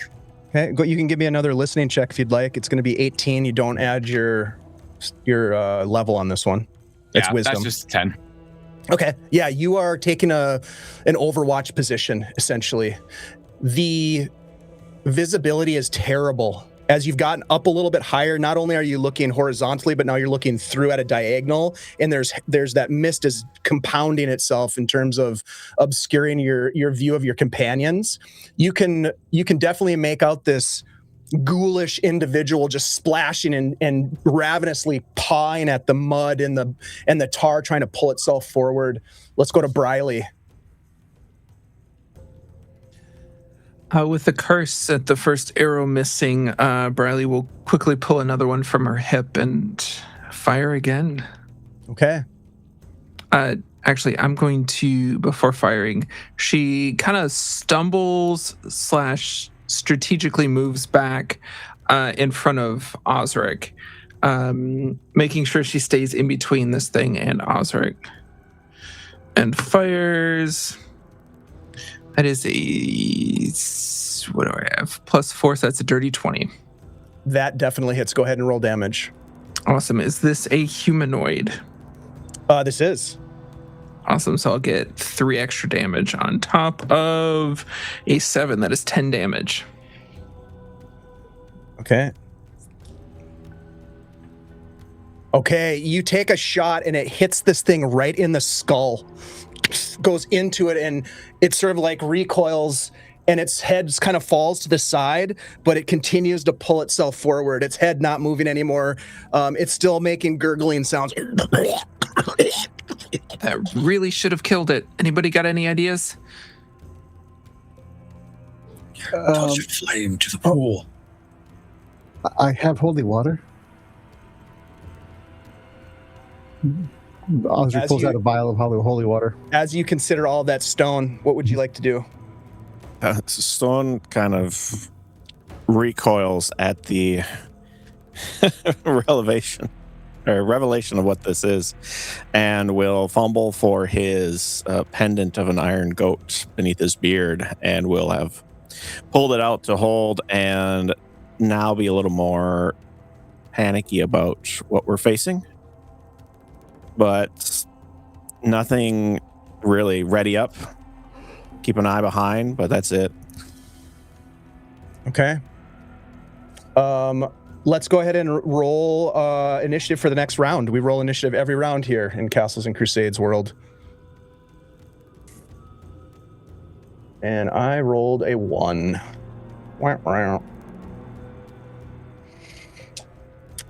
All right. Ozeric, you are at the top of the order. What would you like to do? I get out a vial of holy water. Okay. And I she's probably better at this, so I hand it to Briley. That sounds great.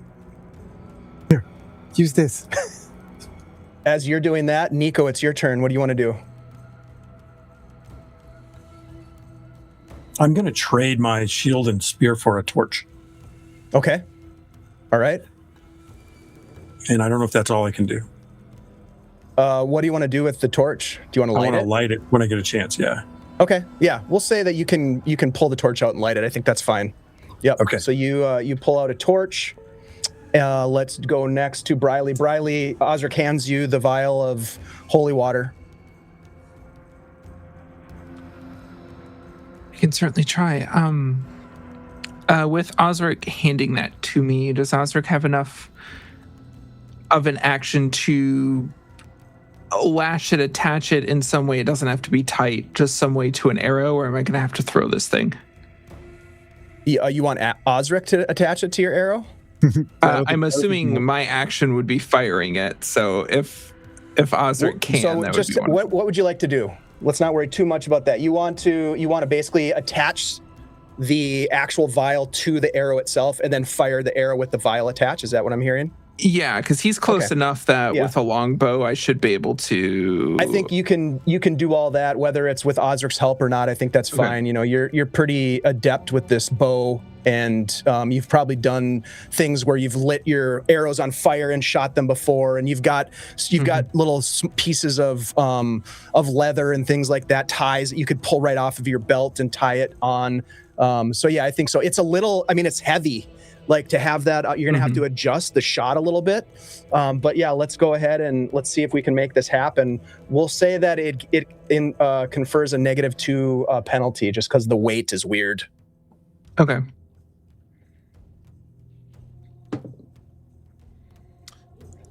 So that's 12 plus 4 is 16 minus 2 is 14. You could add 2 though with 14. special You could. hero dice. Offset that. What was the total? 14. You do not need to use a special hero. 14 Okay. is their AC, so that hits. Thanks. Go ahead and roll damage for the arrow first, and then Ozeric, why don't you roll damage for the holy water as it smashes against this obviously creature of undead origins. I don't know how much that would be. The damage. Okay, we'll call it D4 then. D4. Bradley, what'd you get? 8 points of damage for me. 8 points of damage. All right. 3 points of holy water damage. Sweet. Okay, so the arrow hits this creature dead center in the chest. It sort of goes motionless as the vial splashes across its face. You just hear this sizzling sound. It howls, and then its head and its arms all flop forward and drop motionless atop the mud and the tar, and it just hangs there. It appears as though the threat has been eliminated. That was unpleasant. I'm sure there's more. And then Barley sees the lit torch in Nico's hand. If you light up this pond, everybody in 5 miles will see it.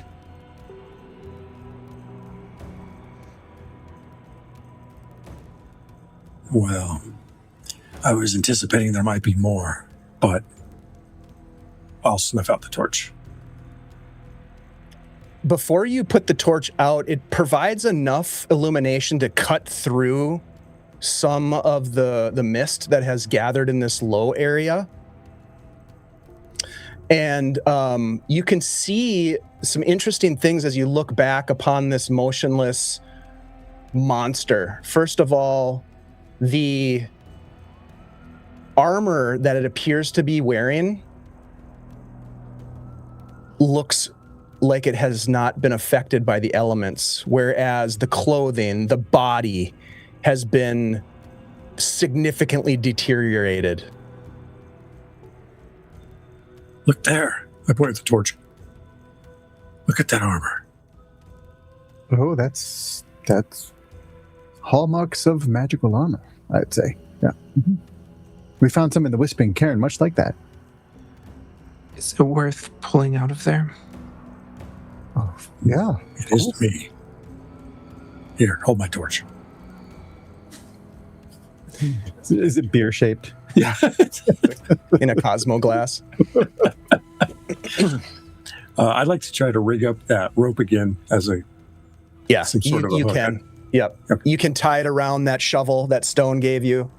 What is your intention here, Nico? I'm trying to hook it. Trying to hook the body to drag it. To drag it. Okay. All right.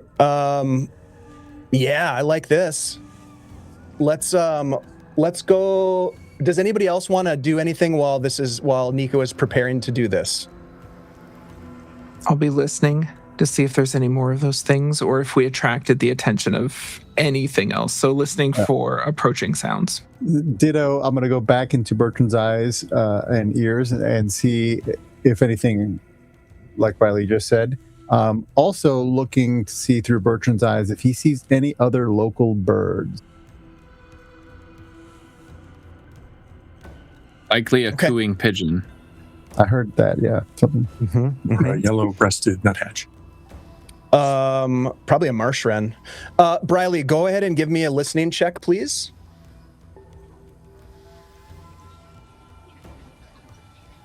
And Ozeric, give me a perception check-ish, whatever that is, a wisdom check, excuse me, for Bertrand with a visual. Aderon also continues to just post up on the spot. Can I make a listening check as Absolutely. well? Perfect. And Stone, how about you? What are you doing? Oh, great. I guess Stone's unsure if Aderon knew that it was an undead, so would probably have moved closer to have called out, "'Twas an undead, Aderon. Keep a watchful eye." The splashing was undead. Yeah, right. yeah, it's a human of some sort. Understood. I'll keep an eye. I continue to wash into the mist. Okay. Ozeric, what did you roll? 15 total for 15 total. Yeah. So from a visual perspective, there's not a whole lot more to see. Perched upon that dead tree, looking down, you see yourselves kind of gathering around the edge of this small pit of mud and tar. And any other bird?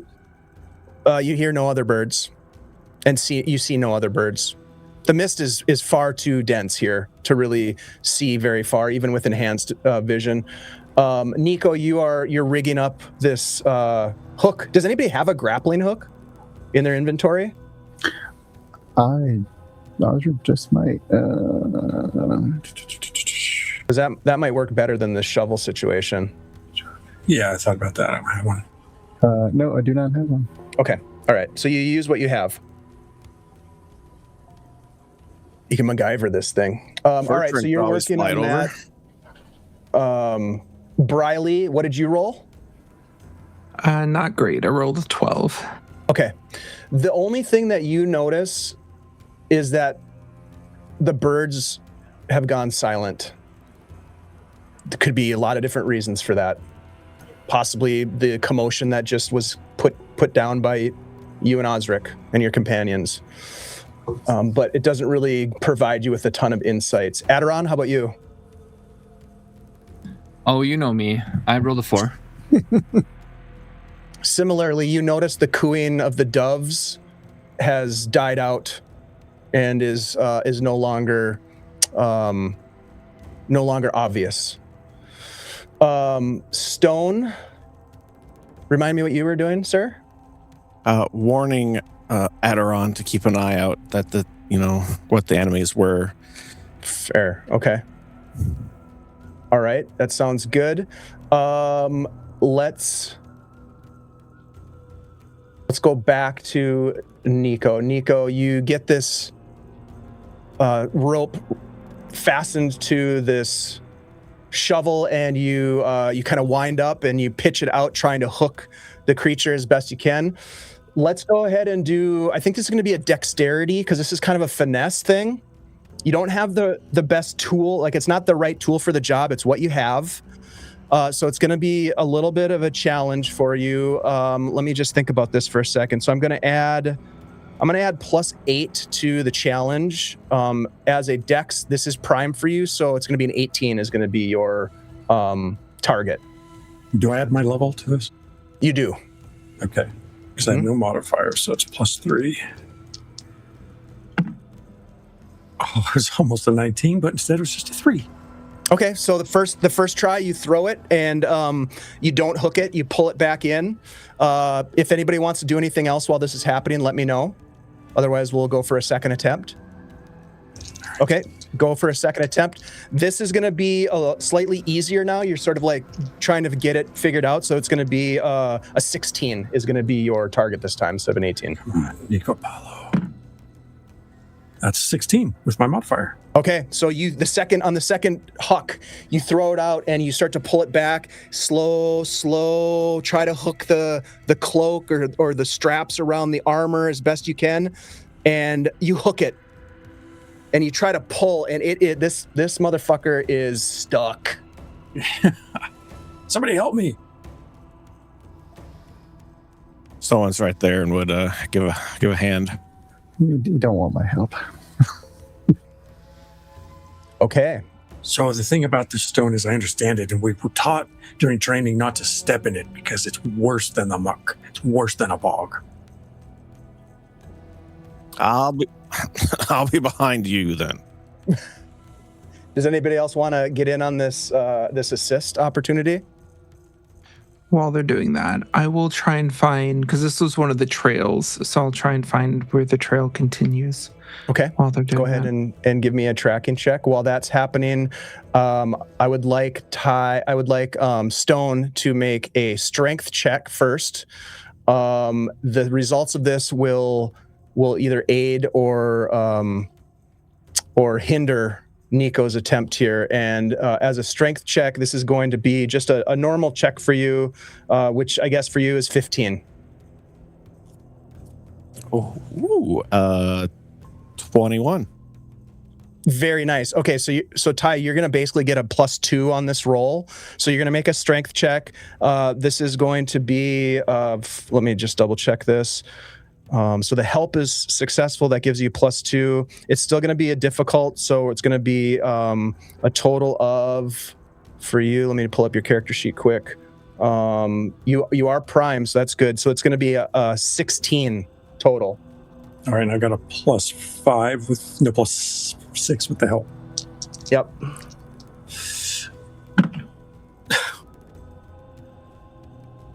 How do specials work? You can add them. 1. Oh no, natural 1. Yeah. Oh shit. So as you pull, the rope snaps and the shovel is left behind at the corpse, and you just pull. God. Fuck. Broke the line. It wasn't me. No, you didn't break the line. The line broke. That's okay. I've got a hatchet.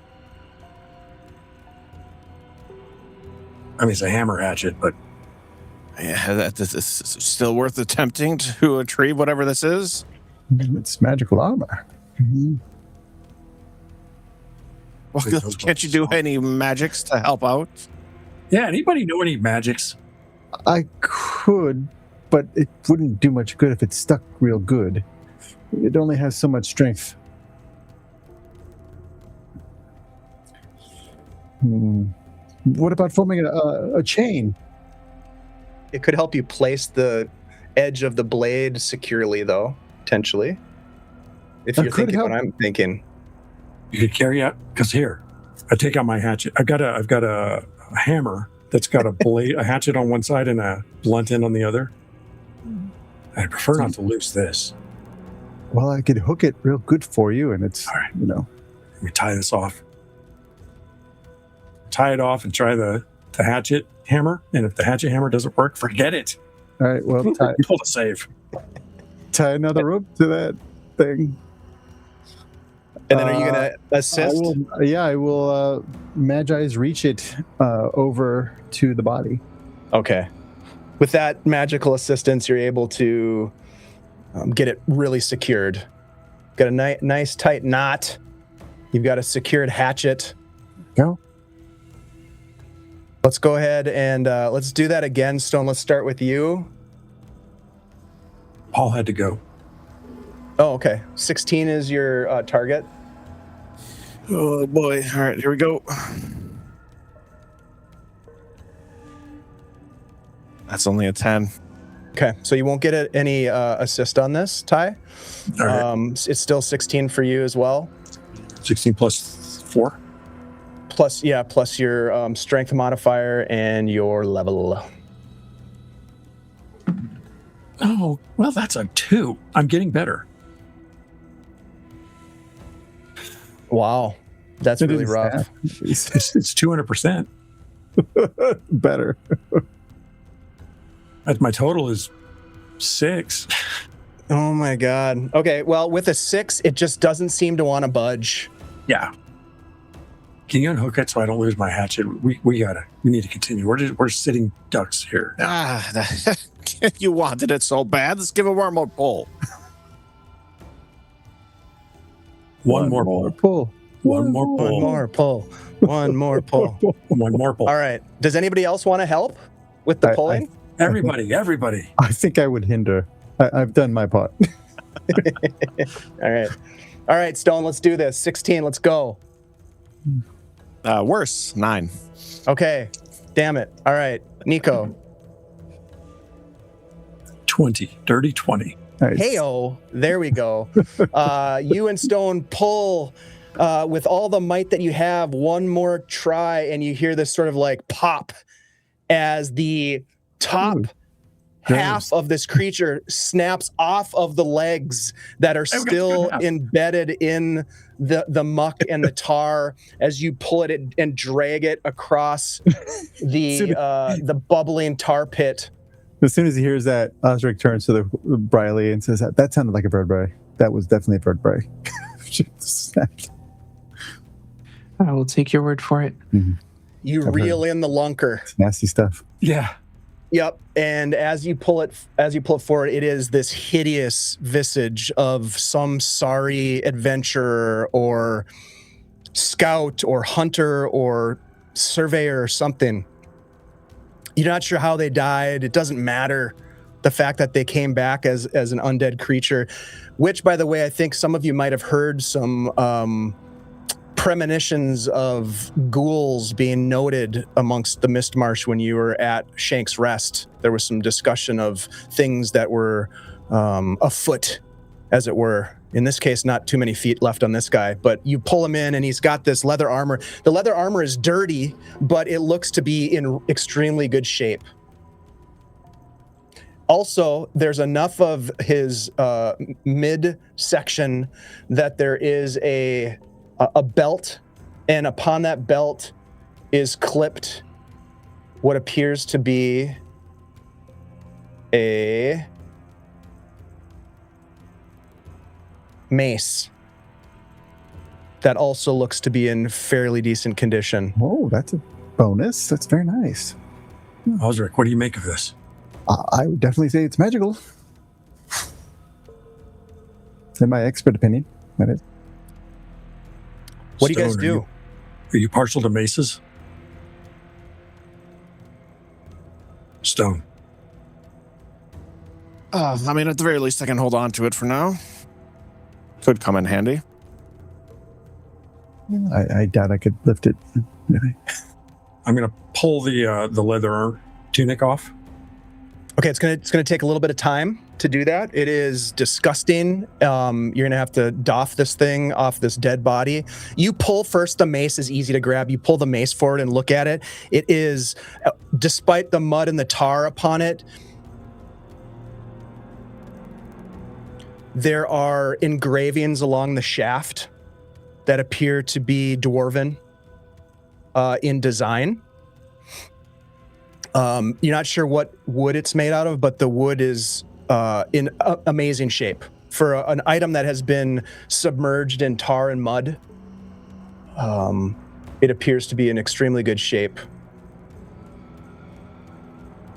head of it, not a chip in the head of the mace as you hand it off to one of your companions and start to work on. I think I pick it up and it's so light. As I go to toss it, I'm like, whoa. Yeah, it's almost unexpectedly light in your hands. And you hand that, you start to work on the armor. And Briley, give me a luck roll. D20. You want to get at least a 10. Okay. Now, if we make it out of here, I could identify that thing for you. And my previous roll to find the trail was a 21. Okay. Luck roll 19. Okay.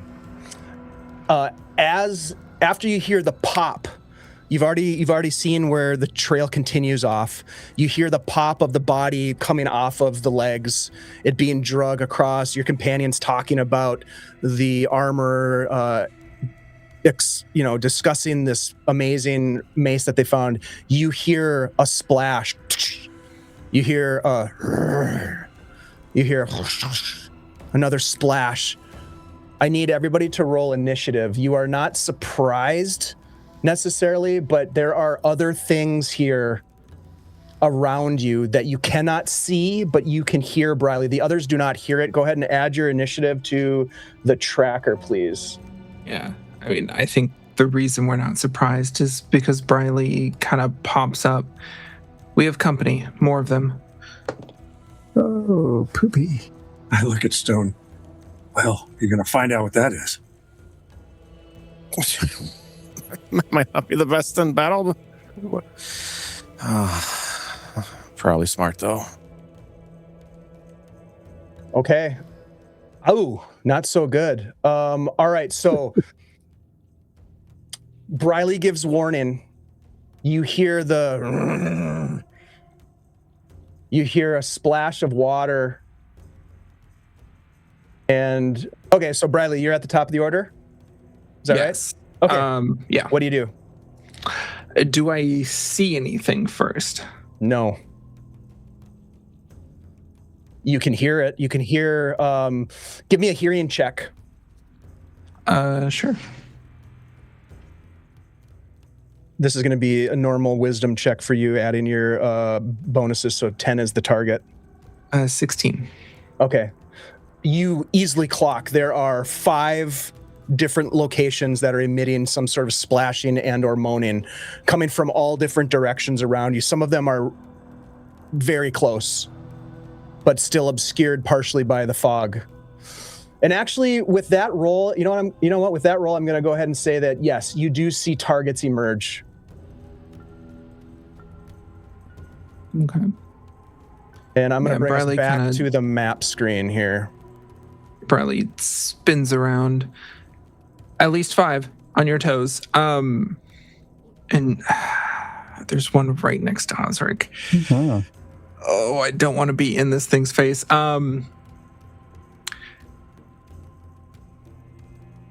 There was a torch. Is it still held out, and who has it currently? I don't think it's held, but I imagined it still burning in the grass. Oh, just in the grass. If possible, I don't know. Give me a luck roll, Nico. We'll see what the fate of this torch is. I would have been holding it because I was pulling the rope and stuff. Yep, you need a 10 or better. 18. Okay, it is. You had the foresight to basically like push it into the mud, so it's basically standing erect in the mud, burning. Yep. Awesome. Okay. Okay. It's too low for me to fire through. So I think Briley spins around saying that, seeing these 5, and notches and looses an arrow over Ozric's shoulder. You hear whistle past your ear, probably blowing your hair a bit. Go ahead and make that attack roll, please. Natural 20. That definitely hits. Go ahead and roll your damage, and then add the total on the damage die that you would roll. Okay. So that's 5 plus my bonus 3 for humanoid is 8 plus another 8 is 16. Whoo! Yeah, you drop that bastard.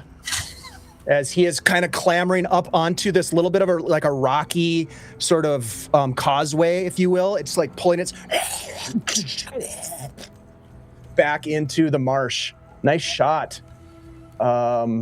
Do you? Let's see. That's it. You moved in. You took your shot. You dropped them. That brings us to them, and they can do some stuff. Let's see.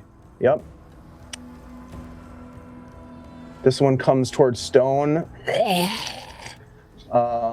Nico. 15. 10, 15. Oh man. Okay. We'll go with the one on Stone. It's going to make a bite attack towards you, Stone. That's cocked. Should have taken the cocked one. That's a nat 20. That's going to be... yeah. That's going to be 12 points of damage. Ooh. I just rolled max damage on the die and adding max damage. The one is going to swipe at Ozeric. That is only a 10. I don't think that hits Ozeric, does it? You sidestep it as it comes towards you. I imagine like your eyes go big as you see the one climbing up. The arrow comes across your shoulder, knocks it down, and then immediately you turn and there's another one coming at you. We just gave me the sense that there's undead nearby, and I reacted. Fuck yeah. All right. And then Nico, there's two that are coming your way for bite attacks. One of them is I rolled a 16 and a 19. Both hit. Okay. Oh, probably not with that magical armor though. Ugh. It's only leather, but You haven't doffed it yet, or No. I you haven't donned it. You haven't doffed It's or halfway. donned. Great guys, by halfway the up. way. Yeah. 3 points of damage only. I didn't roll quite as nastily as I did for Stone. I apologize, Ty Thalanos. Ozeric, it is your turn. Oh, bugger. Not what I wanted to be doing right now, but I can't recall. They're going to get attacked if I move away, yeah? Or he's going to You would take an attack of opportunity. Let me just quickly, if we look at the rules here, you could, pre-initiative, you could take a disengage, which would allow you to move away without. Okay. That has to be declared before initiative, though. Right. Well, that's not going to work. Then I will just blast him. Yep. He's coming right at you. It's about Trying to take some bites. Do you want to do that or protect myself? I'm gonna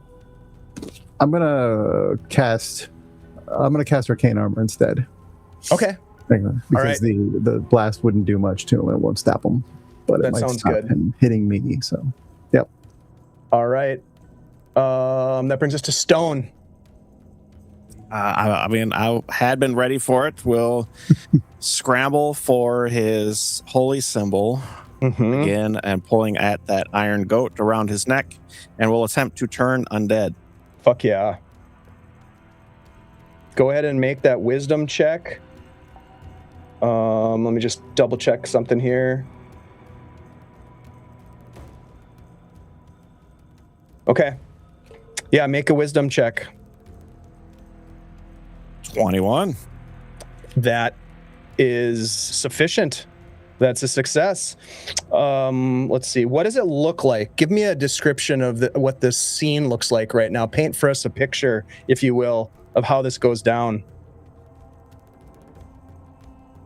As Stone holds up the iron goat as much as he can, he kind of calls out, "You were as stone once, return to stone," and attempting to like put a curse or hex on them of the non-movement or the fear of death and then upon them again. Okay. There's a flash of radiant energy that happens as you call upon Bledred for this power. Go ahead and give me a D12 roll and add your charisma modifier if you have one. I do not, but hey, it affects 4, and there's 4 here. And there are 4. Okay, so as this goes down, these individuals start to instantly move away. Nico, why don't we go to you quick, and then we'll adjudicate that, because I'd like you to get a chance in this round. Okay, the one that's right in front of me, I want to hook and hip throw into the tar. Okay, so you're going to make a melee attack. Yeah. An unarmed attack. Okay. So let's see. We'll call this a pummeling attack. So this is a strength-based attack against their AC. So it'll be at +4. Natural 20. Oh, all right. So it does 2 damage, so we'll max that out to 4. And what's the effect that you would like it to have? I'm essentially flinging it into the tar. So my idea is that I'm throwing it into an environment that stops it or slows it dramatically. Okay, yeah, well done. You grab it and instinctively just toss it, huck it into this tar pit, and it because of the natural 20, it actually goes in head first, and you just see these legs kind of sticking out as it's sort of like just struggling. Well done. That's very cool. As I set my feet, I go, I'm not pulling that one out. I love that. Okay, so as that happens, we'll say that the divine magic takes hold, and all of these ghouls begin to race away from the scene. You can see now, as you look out, as they're moving back, that there are other ghouls that are sort of lurking on the edges of the marsh, of the mists, kind of like looking in, some of them moving forward, those that were maybe not affected by this turn undead are coming up behind them like shark's teeth almost. We should get moving. You look beyond that and you can see an individual moving from atop a nearby hill, just barely over on this hill here that I'm circling with my little purple pointer here. We will move away from the battle map for the moment as you hear this individual shout, "This way! Live here! Come! Die there!" in a broken common speak. Let's go down the order here. Briley, what do you do? Looking around and seeing all of these ghouls, we'll glance at Ozeric. That one has a voice, I assume not undead? I think that's correct. Safe assumption, yes. Should probably take our chances then. Yes. Mm-hmm. I'll start heading in that direction. Okay, so Bradley, you start moving probably as quickly as you can, grabbing Ozeric to pull him with you because you want him close to you. Ozeric, you're probably fine with that. You're going to go as well? Yep. Muttering curses towards the undead from Weejas. Yep. Stone, what about you? Stone will actually step towards where we left Aderon. Aderon, we away! Quick, this way! And we'll kind of call out to him, and then had started to move part way there, and then we'll turn to follow everyone else. As you shout, you see Aderon slide down the bank, the escarpment of that rocky knob, and race past one of the retreating ghouls as it's running away from your turn undead. He races in and joins you as you run following Briley and Ozeric. How about you, Nico? What do you do? So Nico has a dilemma. I have my pack on the ground, my shield on the ground, my spear on the ground, and that leather on that partial corpse. I think I have to choose my gear or the leather, so I'm going to scoop up my crap and run. Here's a little offering to you to consider.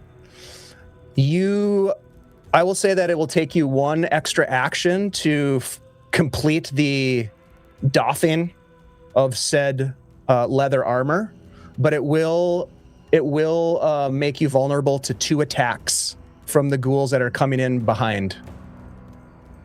Is it worth it to you to gather this insanely beautiful, high quality leather armor?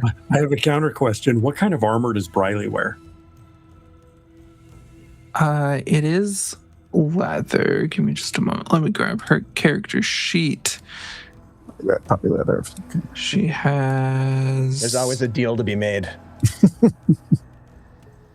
Laminar. Leather? So it's a leather. It's like an articulated, almost lacquered leather. Okay, it's worth it. Okay. All right. So I'm going to make 2 rolls. These are going to be both bite rolls. You've already taken off. You've already taken off running. Yep. You're just assuming any sane person is going to get the fuck out of there. Yeah. I grab my stuff and then I look at the leather and I'm like, and then there's like just a row of these creatures coming in this moment, and you're like, fuck this, and you go for it. The first roll is an 18 on the die. The second one, I'm going to use that same die. This thing's hot. Is a 13 plus 2 is 15, so an 18 and a 15. Yeah. Both of them? Okay. Yep. Not crits, though, so that's good. As they descend on you and you're getting the last strap off of this armor, you pull it away. 2 of them lunge down and start biting you. The first one doing 5 points of damage, and the second one doing an additional 5 points of damage. You take a total of 10 points of damage. Okay. You're still up. I am. Okay. You grab the armor and you race out of there. Getting away as fast as you can. As the area that you look back for a moment as the torch is burning. You left the torch. The torch is burning there, and you can see all of these creatures coming out of the mists, being illuminated by this glowing torch, and then the light goes out as they snuff it out, and you just hear you run off. Briley and Ozeric, you're in the lead as you climb this small rocky hill, and this individual is in a crouched position, and as they stand up, you can see that they have reptilian features, a long snout, a frilled spine that goes from their forehead down the back of their neck, colored in this beautiful yellow and orange. They have like armbands on made from leather and vines. They have a necklace on, but otherwise have no clothes on. And you can see when you get close enough that one of their eyes is gone, like they had taken some sort of a severe wound. There's a scar of the eye, but the other eye is just glimmering bright. And it looks at you and says, "Friend, safe, Glark, come." And he takes off and starts moving. Share a glance with Ozeric. Better than the undead. It's true. If this is an elaborate trap of some sort, then kudos to them, but I'm not sticking around. Behind you, as the others like meet you on this ridge, this small little outcrop of rock, these creatures are coming behind you. I look back over my shoulder. Did he stay for the armor? Oh, I mean, I don't blame him, but fool. Here, as you say that, I run right past you. Yeah, I'm again grabbing Ozric's collar, yanking him along. One by one, Stone, Ozeric, Nico, Briley, and Aderon follow this lizard creature of unknown motivations to whatever they can hope for is better than what they just fought. They do have a new suit of fine leather armor. And that, my friends, is where we will end tonight's session, and we will come back next week and find out what the hell this all means. You guys, well done. That got a little tense there. And a sweet mace too, right? We still got that. And a sweet mace. Yeah, sweet mace. Yeah. So you found some cool shit. You survived, and we hope that Paul is doing okay. We'll check in with him after we're done here. But yes, thank you all very much. Thanks to the chat as well for helping to support our effort, our collective effort, the players, the GMs who are involved, all of you in the community who have helped to push this fundraiser forward. We're at $1,470. We've been doing great, and we're making progress, and that's the most important thing. We do have a lofty goal of $2,000 for June, but we're doing the best we can, and it's showing. So I know that based on what Jose shared with us last week, that the ACLU folks, his brother included, are appreciative of the effort that we're putting in. So thank you all for being part of that. It has it's been important to have those special hero points, and I think someone, I'm looking at Nico, but someone's going to probably need a healing potion here in the not too distant future. So thank you all for that. Yeah. Let's go around the table here and do some outros and goodbyes, and then we'll kick it over and raid into some friends of ours. Let's go ahead and start with Anna tonight. Oh, that is me. Hello, I am Anna Maeve. I'm queer and trans advocate, museum worker, and TTRPG performer, producer, and podcaster. Tonight I was Briley, but normally you can find me as Archival Dust Bunny most places on the internet. You can find me on Instagram and Blue Sky at Archival Dust Bunny. I'm in a lot of shit all over the place, so follow me on social media to see where and when you can find me. But the two things I will promote tonight. Tomorrow night over on Baldrin's channel, you can catch the continuation of season 4 of Morphs in the Swamp, our Animorphs Forged in the Dark campaign. It's our final season. If you know anything about the Animorph series, we're at the end of the war. It's out in the open. The Yerks know who we are. So we're having fun times. So come and check out, watch some teen soldiers in an intergalactic war get traumatized. But if you enjoy magical girls, you should check out Bloom and Blight, our multi-award winning Girl by Moonlight actual play podcast following the generations of magical girls who protect Aliva Bay. Our first arc, Requiem, is about grief and how it affects us and how we grow from it. Our current arc, Persephone, is about mecha racing magical girls. So if you enjoy sports anime or magical girls or mechs or anime racing like IGB PX, check that out. You can find us anywhere you normally get your podcasts, and on Instagram and Blue Sky at Bloom and Blight. And for character and cast information, downloadables, transcripts, and a link to our awesome merch store, check out bloomandblight.com. And that's all I'll promo for tonight. Holy shit. Okay, who wants to follow that? Anyone? Anna, thank you so much for, obviously you're busier than hell. You've got a lot going on. We appreciate you being part of this. It's been really fun to play with you. And I love Briley. Your characterization of Briley is fantastic. And I really enjoyed the moment where you pulled out the herbal remedy for the insect swarms and things. I thought that was really awesome. So I appreciate you bringing all of that like intricate detail to Briley and the other characters that you've played. It's great to have that level of role play in these games. That really fills my cup. So thank you. Let's kick it over to Dungeon Mr. Ty. Ty, thank you so much for jumping in and joining us as our special guest. I did my best to help you make bad decisions, and I think you did a pretty good job with Nico. Yeah, that's great. Yeah, no. Hey, I'm glad because I get to participate in Summer of Siege. But Dungeon Mr. Ty, owner of Adventure Sling Productions, if you don't know, we're the creators of New Varden, the Earthpunk fantasy setting, and the Fortunes D4 system. There are a lot of dang things going on at Adventure Sling for future notice.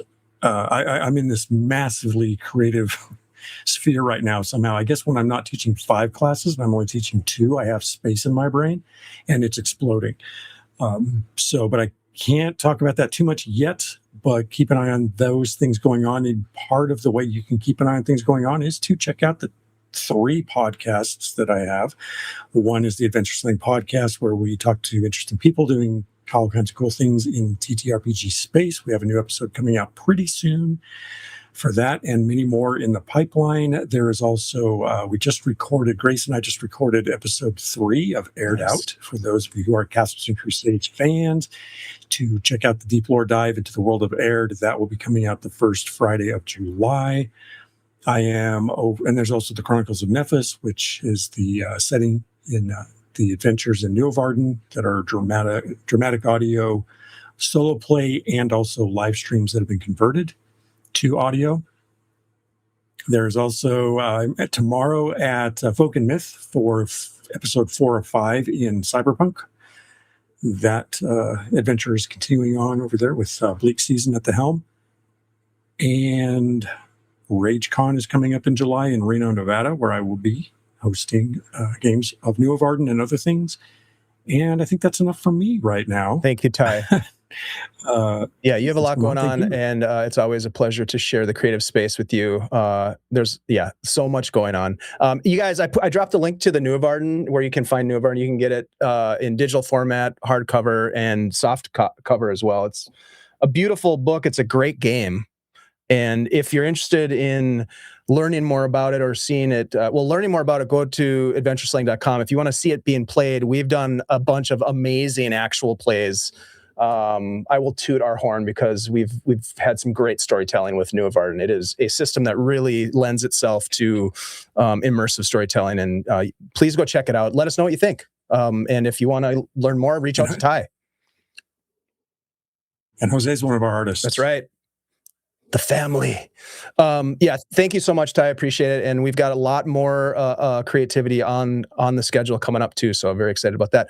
Let's kick it over to Ty Thalanos, also a busy man. And I appreciate you again jumping in when we were like, hey, we need another player. We had someone lined up that wasn't able to be here, and Ty was like, I'll do it. Put me in the game, coach. And I so appreciate that and love playing obviously with you. Ty is a long time member of our core Shadow Dark crew, which we will be getting back to shortly because there's lots to do there. But yeah, Ty, thank you so much for being here. Of course, yeah, I love jumping in, but love giving plenty of other people ample opportunity to jump in. But I am Ty Thalanos, a variety gamer, streamer, VTuber. So we're in our summer schedule for my TTRPG I run on Wednesdays. So we actually played last night, so it'll be a couple weeks before we play again. But feel free to jump on over to my channel and stop in and say hi and give me some NPC ideas and let me poke everybody's brain for ideas. But that's really about it. You'll find me gaming and hanging out there and popping into everybody kind of whenever I can. So hope to see you guys then. Excited to see what happens next week. For our possibly last game. Supposedly we're wrapping it. Hopefully not Ozeric's last game. Yeah, there's only one good way to end this 4-part. I'm thinking there's a real nice easy way to tie it all together. Ty, thank you so much. I appreciate you being here again and being part of this. And it's great. It's great to be at the table with you. Let's jump now over to Mr. Jose Ortiz. Jose, who not only is just crushing it with his Ozeric stuff, but also did all of the artwork for our PCs, our characters and such. And I don't know, just an all around awesome dude. Thanks for being here. Thank you, Dave, and thank you for taking care of all the stuff behind the scenes. We know that's a lot of work too, so my pleasure. That. I'm doing art. I'm doing writing right now for mostly the Realms Bound project. If you are a fan of the Forgotten Realms, it's in collaboration with Ed Greenwood, and we're writing 4 books about the Dalelands. First one's coming out at the end of this month. It'll be on the DM's Guild, and that'll be available in PDF and hardback apparently. And you can sign up on the little thingy if you want to keep track of the progress. Subscribe to the newsletter and you'll get little snippets of the writing and the artwork, and it's a fantastic team, and we are keeping busy doing that. So that's what I'm mostly doing at the moment, and that's keeping me busy. So I will be running a game in July. Hell on yeah! this very channel, set in the very same Dales. So looking forward to that. Yeah, and we have a session 0 coming up for that, I think, don't we? We got that scheduled, right? Yep, yeah, we did. Okay, yep. Good. Yeah, there's so many casting and for this and planning and this, and we're gonna. Oh my God, it's crazy, but I thrive in chaos, and and I also thrive being surrounded by creative people. That's my sweet spot. So thank you all for being those people to keep me to keep my internal creative flame going. You guys know me. I'm Dave. I run games, play games, produce games. It's really an honor to be able to bring people together using Guild Superior as a vessel, as it were, to incorporate game masters, players with just amazing creative minds, people who are designing games, publishing games, podcasts, artwork. All of it, creating worlds, creating things out of, it wasn't there before and you created it and now it's there and it's beautiful and it's yours and it's ours and we share it together and then we tinker with it, because this hobby is just so beautiful. You can tinker and play around with it. I don't really know where I was going with that, but it was a nice little rant, and I'm going to stick to it. We are fundraising for ACLU. If you want to help us out with that, please consider a small donation. We will be, I should say this, we will be giving away a copy of the Castles and Crusades Player's Handbook at the end of tomorrow's session. So if you want to be entered to win, all you have to do is donate $5 to the fundraiser. Every $5 that you donate will get you a raffle ticket, another chance, as it were, to win, and we'll draw randomly a one person from that group. And such. Coming up, we do have a D&D game that Jose is going to be running in July. In August, we just finished up casting for a Dark Space game that I'm going to be running. I'm very, very excited about that. Ty and I are going to be playing in over on Maui's channel, Reflect Games. We're going to be playing in a Star Wars series, which is going to be really fun. We had our session 0 last night. There's a lot happening, a lot of good crossovers and connections being made right now. As Ty was indicating, there's so much creativity happening right now, and I think it's a it's like the response to all of the darkness that we're being bombarded with in the real world right now, and we're using creativity to bind ourselves together in a really meaningful way as a community. We're also using that, we're leveraging that community to do good charitable things for people who are in need, people who are fighting the good fight, like the ACLU, people who need food, need some sort of support in their lives. So be there for the people around you if you can. If you can't, just be a clarion call for justice and a change, because we need it more than ever. Thank you all for being part of this. We'll be back next week with the finale of this series. It's probably going to be a TPK. Did I say that out loud? We'll see you guys later. Thank you, everybody. Take it easy. We're going to raid into Crit Hit Chronicles. Thanks, everybody. Bye-bye.